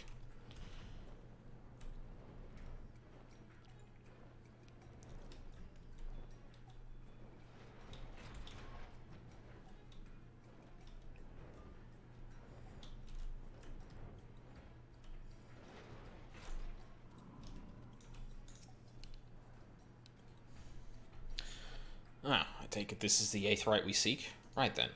As soon as Alphino arrives, we go. I trust you're feeling suitably heroic, Aldine. There's no telling what sort of resistance we'll face in there.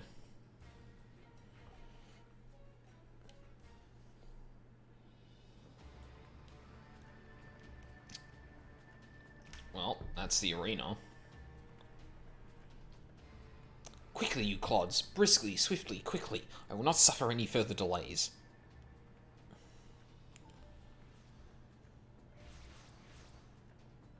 Hello.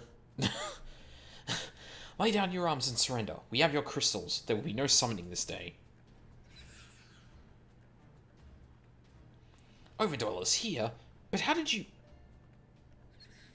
Where are my parents, Patriarch? Where are they?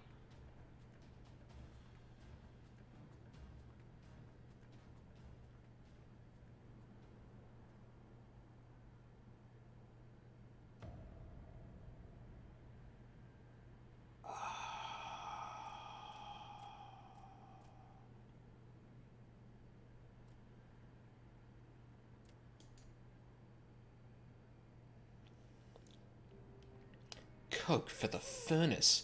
You monster! How could you? We are but servants of the Lord of Crags.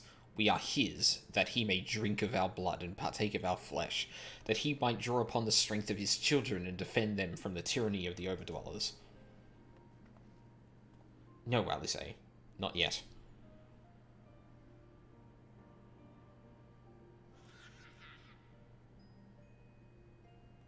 I understand, Patriarch. I do. Your fear, your anger, your hate. You would do anything to protect your people, anything to deliver them from despair, whatever it takes to ensure that those who threaten you can never do so again. But in your single-minded pursuit of this objective, you have brought suffering on your own kith and kin. You have sacrificed the lives of the very people you sought to protect. But it need not be this way, Patriarch. Renounce this bloody course. Cease your attempts to summon your god and work with us, together, to build a lasting peace. Another peace to be abandoned at the Overdwellers' convenience. Oathbreakers, all of you. Liars, betrayers, oathbreakers. You take and you take and you take, and when you've had your fill, you sue for peace. You promise that this time it'll last. This time is the last, until you grow hungry again. And when we dare to defend ourselves, you declare that this beast tribe cannot be suffered to live, that our god drains the land of ether, and brings naught but suffering, death, destruction, suffering upon us all. I will hear no more lies from you and yours, Overdweller. You've ruined your own lands, you'll not ruin ours. I mean, he's not wrong. The Laminsons especially are kind of expansionist dipshits. I said I'd come for you, and I did. I'm here. I'm here. I'm here. Say something, please. Please.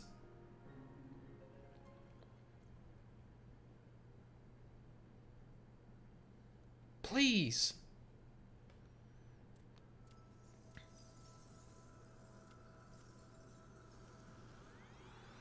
Oh no.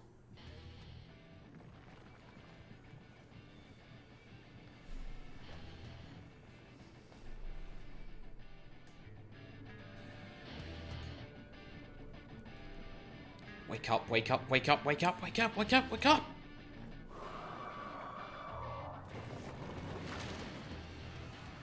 Did that really summon Titan?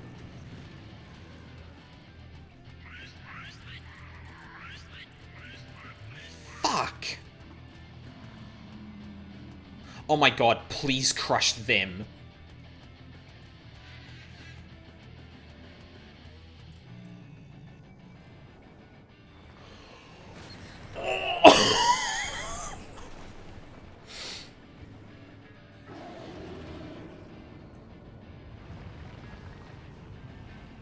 Seven hells. Gabu cried and Titan answered. I'm here, I'm here, I'm here.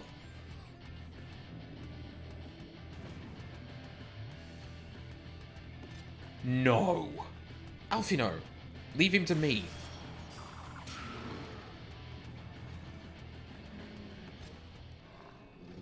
I guess never mind then. We must away.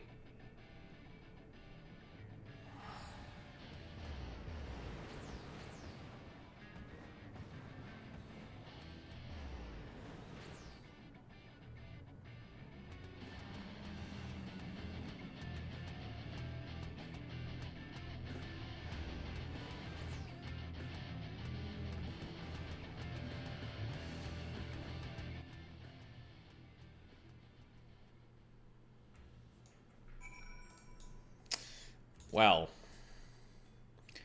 by the 12, how could I be so foolish? Should have known better than to let Garbu accompany us, given what we were like to find.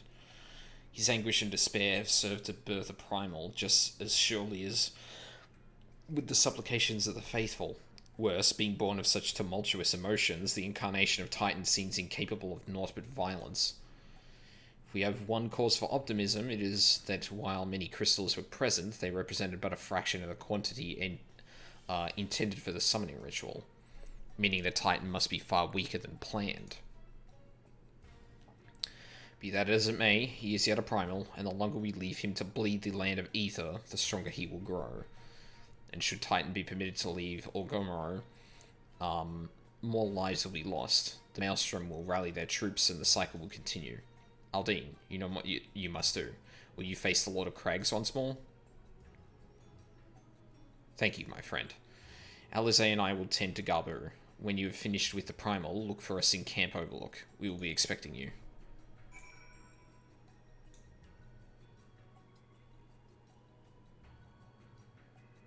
Oh, Titan in the navel.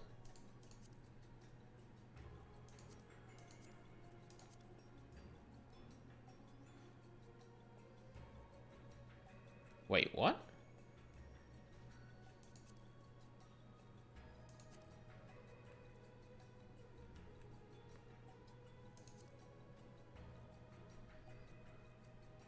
Wait a minute. Do I have to do this?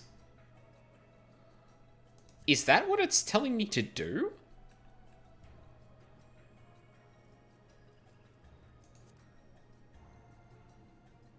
That's weird.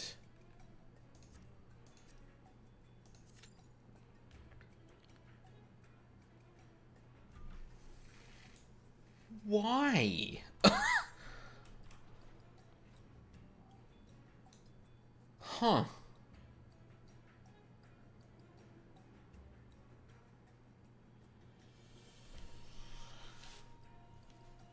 That's... Huh. It seems a bit odd for a level 60 quest. Hey, go do this level 50 fucking trial. Oh. I mean, I guess I'll do it. Actually. Dun, dun, dun, dun, dun, dun, dun. Dun, dun, dun, dun, dun, dun, dun, dun, dun, dun.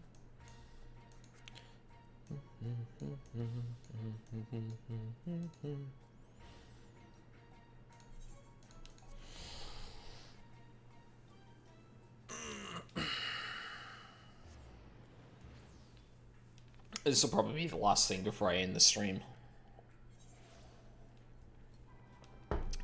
Because it is getting a bit late, so...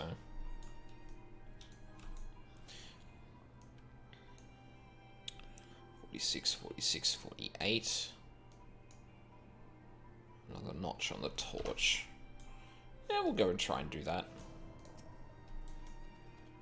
Yeah, of course.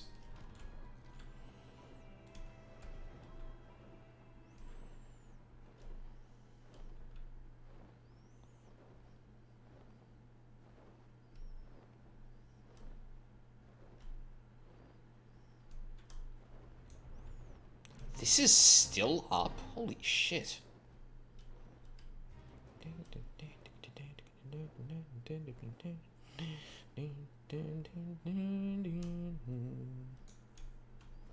I'm assuming, yeah. That's probably not going to happen. If I couldn't take on the level 46 with my bloody chocobo, I doubt that's going to happen. Companion.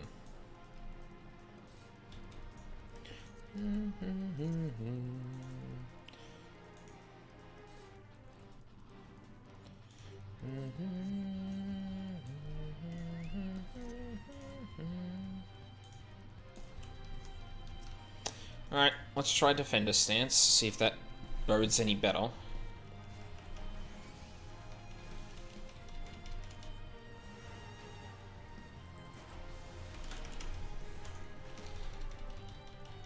he's doing it. Oh, I'm a black mage and I deal too much damage.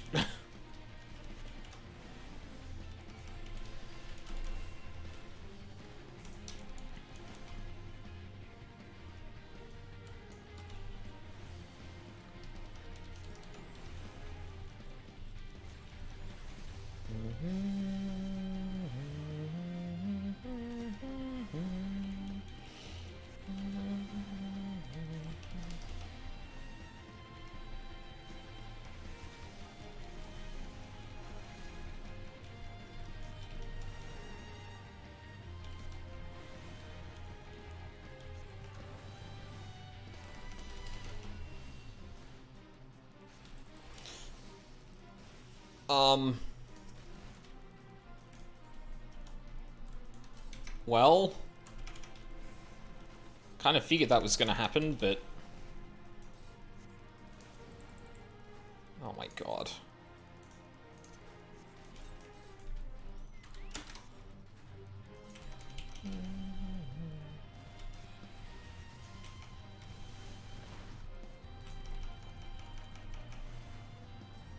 Oh my god, please take threat off me. Holy shit. Are you serious?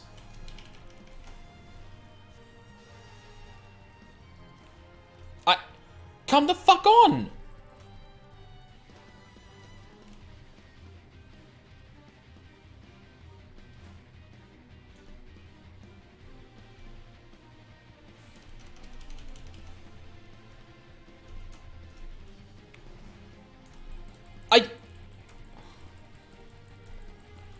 Defender is not...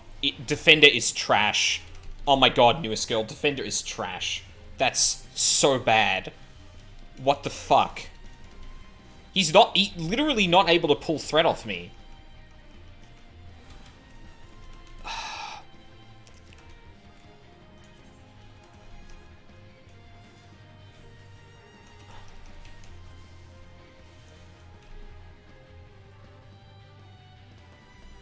Holy fucking shit.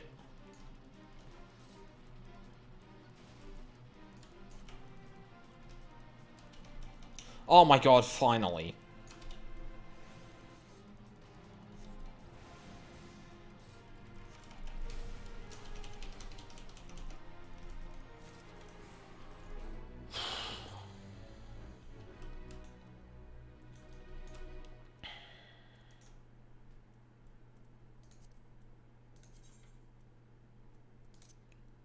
You are staying on healer stance forever. Nope.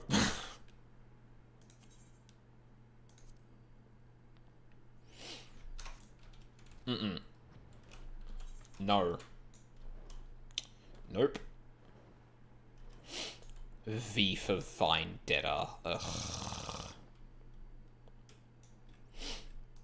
Now, granted, I don't have many SP points invested into its defensive stance, so it's, like...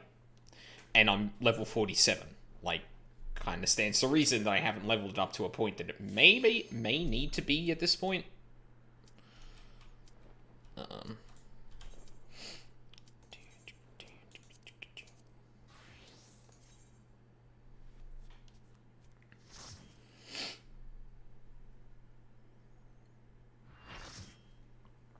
Alright, let's see if I can remember how to play without, Actually, I'm gonna crank this up a bit.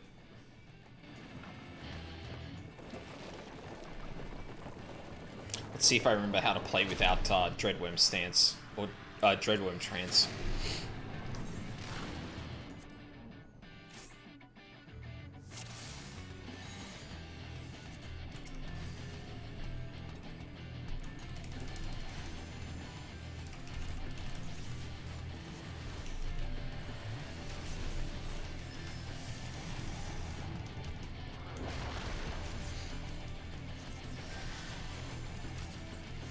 Oh god, Ruin 1. Ew.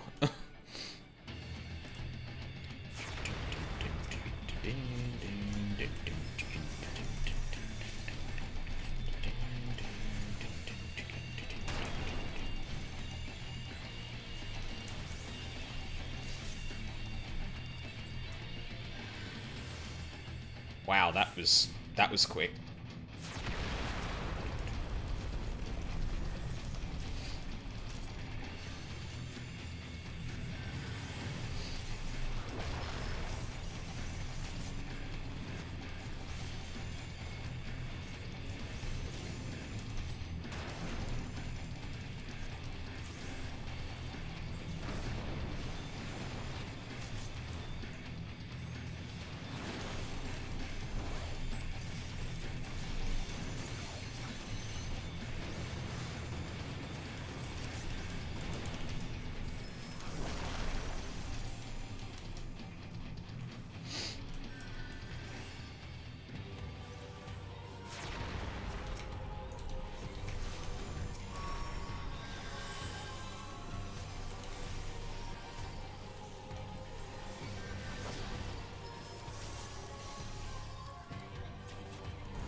Shit, that was the wrong mechanic. I'm an idiot.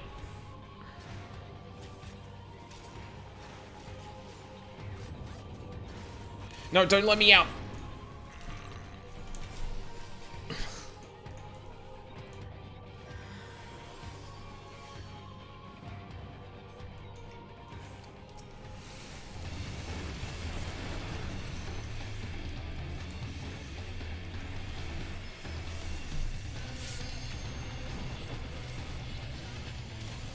He had dots on him. What the fuck?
That was bad, and you should feel bad.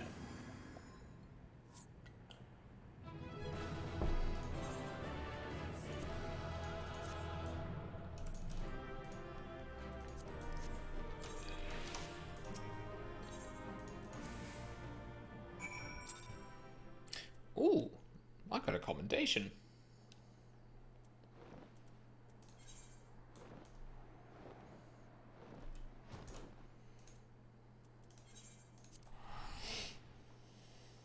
I never feel about. Excuse me? About?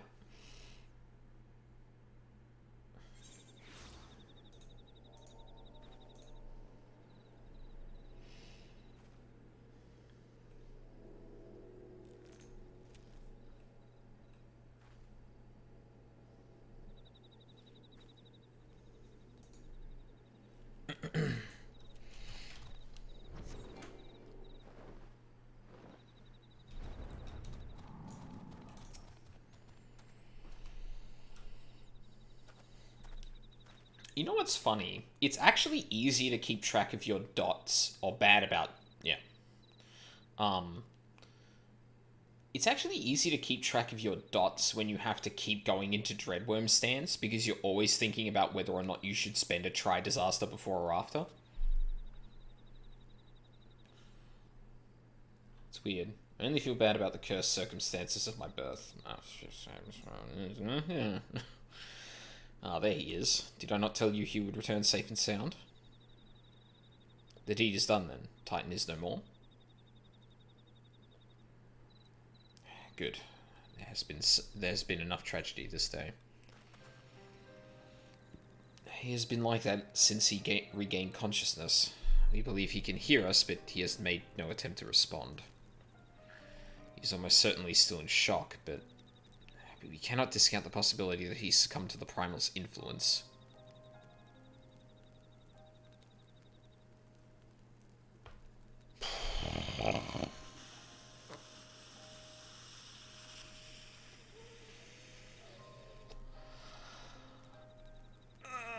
Should that prove to be the case, he must be put to death, like any other thrall. Such is the Alliance's policy, yes? You have the right of it. We must not rush to conclusions. After all, we once feared that Izel followers were beyond reason, and many have since laid down their arms and accepted Ishgard's peace. We can but watch, wait, and pray.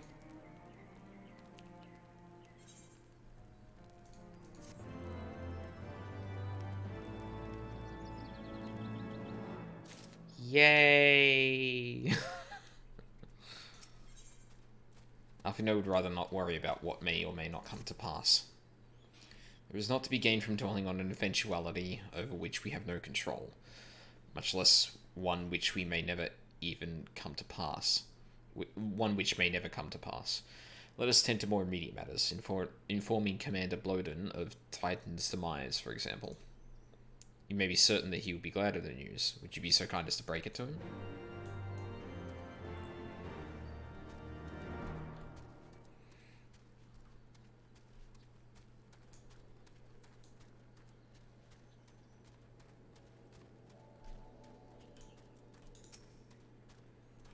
Ah, you're a sight for sore eyes. When the others came back without you, I feared the worst, but they said you had matters well in hand. All settled then, is it? Glad to hear it, but not half as glad as my men will be, believe you me. Regardless of whether or not he was summoned properly, a primal's a primal, and there ain't a soul in the Maelstrom that hasn't lost a friend to one. Don't get me wrong, we were all prepared to do our part, but we weren't so naive as to think we'd live to tell the tale. Thankfully, of course, it didn't come to that, which, my friend, sounds to me like cause for celebration.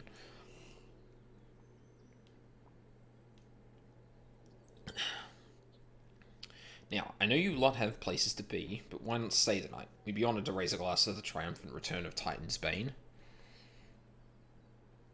I guess we are.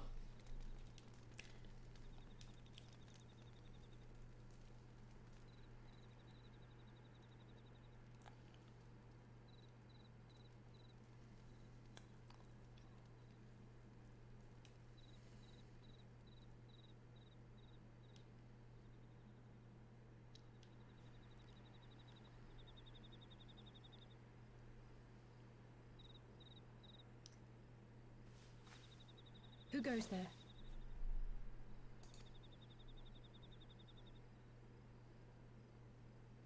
Oh, it's you. Forgive me for straying from the camp. He hasn't been feeling too welcome, to say the least. I thought a change of scenery might do him good. But, alas.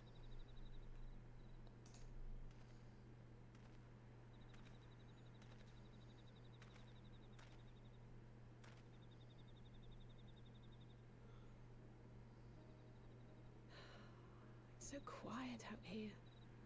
The stars spread out before us, beckoning across time and space. Dawn may banish even the darkest night. How bitterly beautiful, those words. I should be stronger for all my experiences. Yet my heart aches more than ever.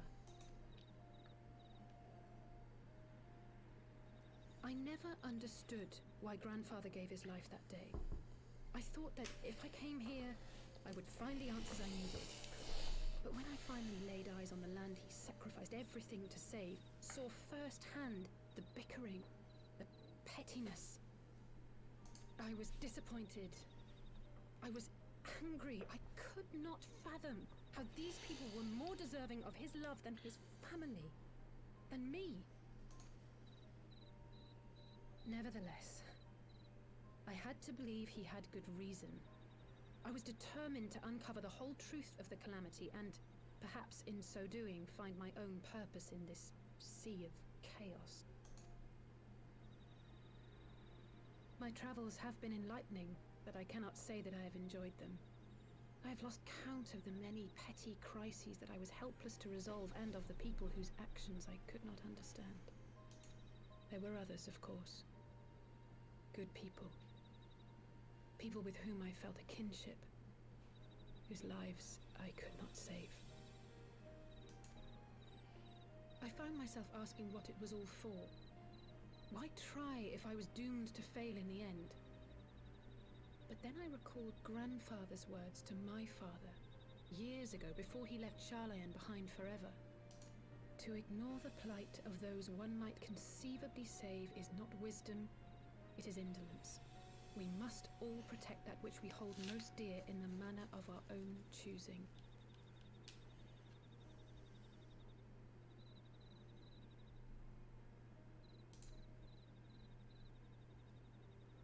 We have to try, do we not? Of course, it's one thing to try and another to do. There were times while I was tracking the warriors of darkness when I faltered, when I was afraid. But then I thought of my brother, of Urianger.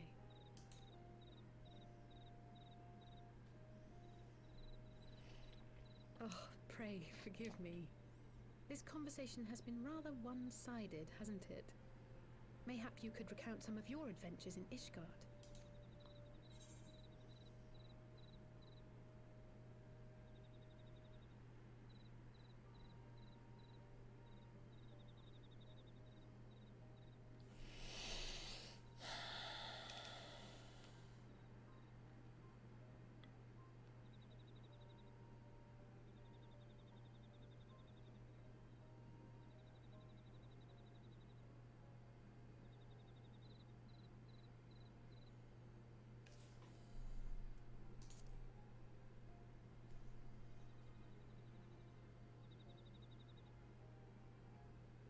Gods!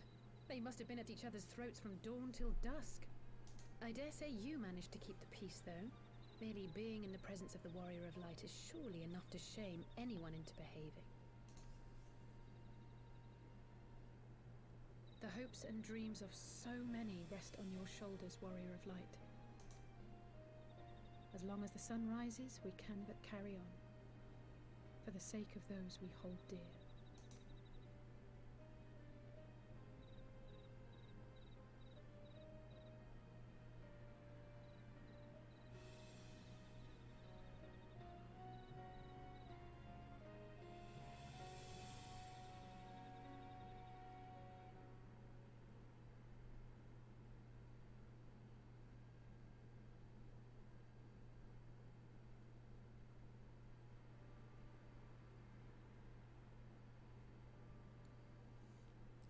The Whispering Sands? What the fuck?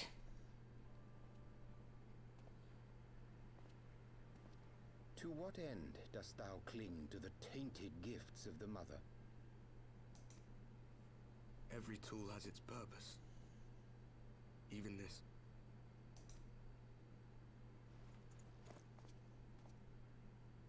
Well, what is it? The seeds sown in Vilbrand have been plucked from the earth and left to wither. Alas, Titan's demise sufficed not to drive the kobolds to deepest desperation. What did the man in white have to say? That we are to proceed as he did first set forth. Well, that's easy for him to say! It's not his bloody world on the brink of destruction, is it? Be thou well reminded that with an end to Ishgard's unrest, naught now remaineth to preoccupy the Scions' thoughts. And thus may they devote their every energy to thwarting thee and thine. I foresee only greater difficulties ahead. Unless one were to cause unrest elsewhere.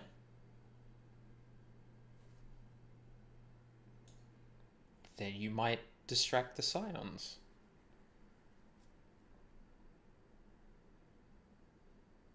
Huh. Foresee? Are you sure you don't welcome them? I'm starting to think you might hold a candle for your old friends after all. Pray do not mistake mine intent. I but look upon the path which lieth before us with due trepidation. Shouldst thou be of like mind, pray consider then another course. For the power to invoke the ardor belongeth not unto the Ascians alone. With thine own hand strike down thine enemy, the so-called hero who would see thy home lost to light. Do but this, and thou wouldst at a single stroke disrupt the all-too-delicate balance of this realm, plunging her straightways into chaos.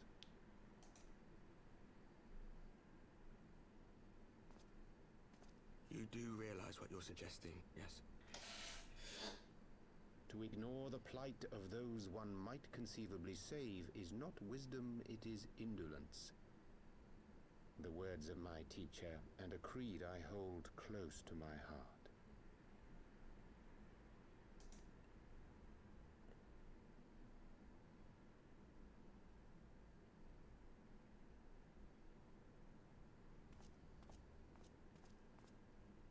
Very well. Draw him out. We'll make it quick. It shall be done.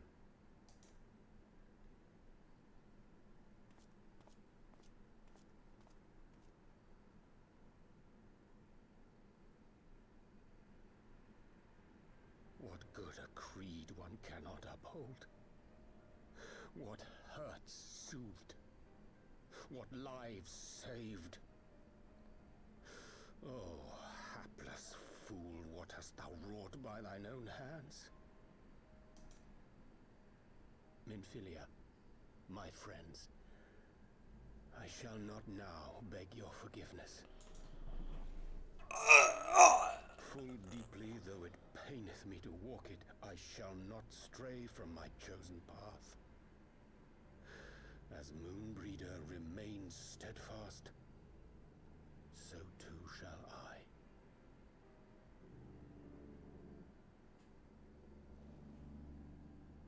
Who is this?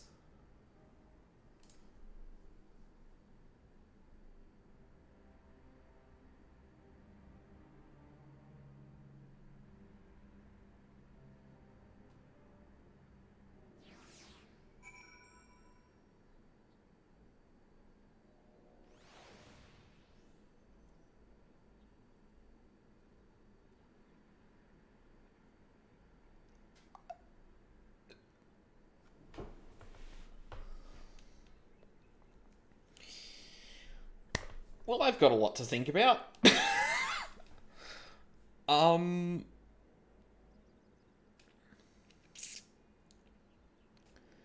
Yeah, he's the masked man. His name is right there.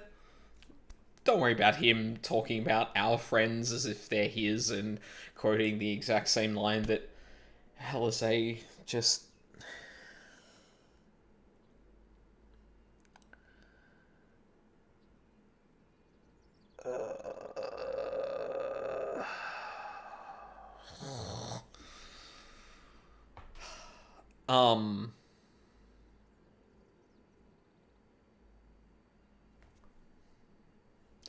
I don't think there's anything else left to say about that.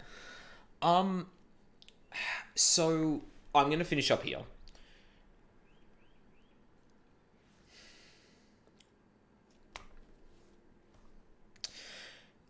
So my sub is ending soon. It's ending, I think it's ending before next Friday night, if I remember correctly. Which means once it runs out, I think I can still go for a little bit, but I won't be getting gil or anything like that, and I probably won't be gaining any experience for this particular job. So what I might do tomorrow is actually just not stream Ace Attorney, but I'll probably stream more of this and do like 2 chunks of it. I've got some stuff that I want to do tomorrow anyway. So yeah, I'm probably going to hold off Ace Attorney for this weekend. As much as I don't want to do it, because the weekend after I'm going to be doing a lot of Path of Exile.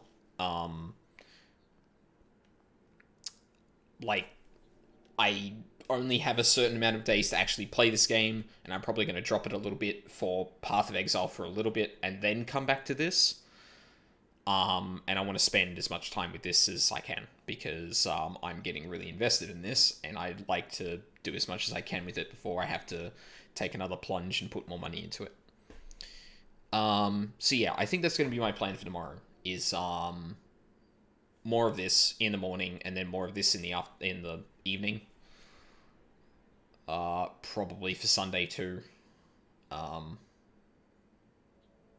Maybe not Sunday. I might actually break that up with Ace Attorney, because I think the bit I'm up to in Ace Attorney is probably going to be very short compared to the other trial. But yeah, maybe I'll do that.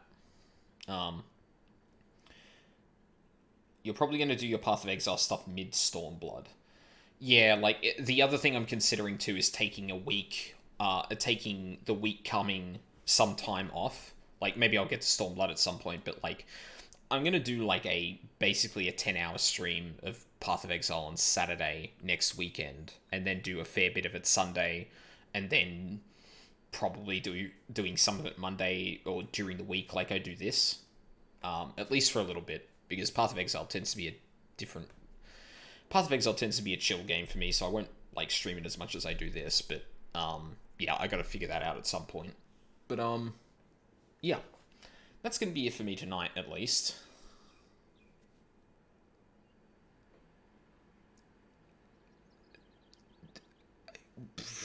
It was a lot more, revelations than I expected in this stream. I thought we might be wrapping things up and then kind of finding the rest, or trying to find Papalymo and Ida, but it turns out no. Now we got to find out about what the Warriors of Darkness deal is, and that happens to be fraught with questions. So, yeah. I guess we'll find out more tomorrow. So, thank you very much for watching. If you're watching live or on the VODs, I really appreciate it. Once again, probably more FF14 this weekend. Maybe a little bit of Ace Attorney to break it up, but yeah, we'll see how it goes. I hope you all have a lovely day, and I shall see you all next time.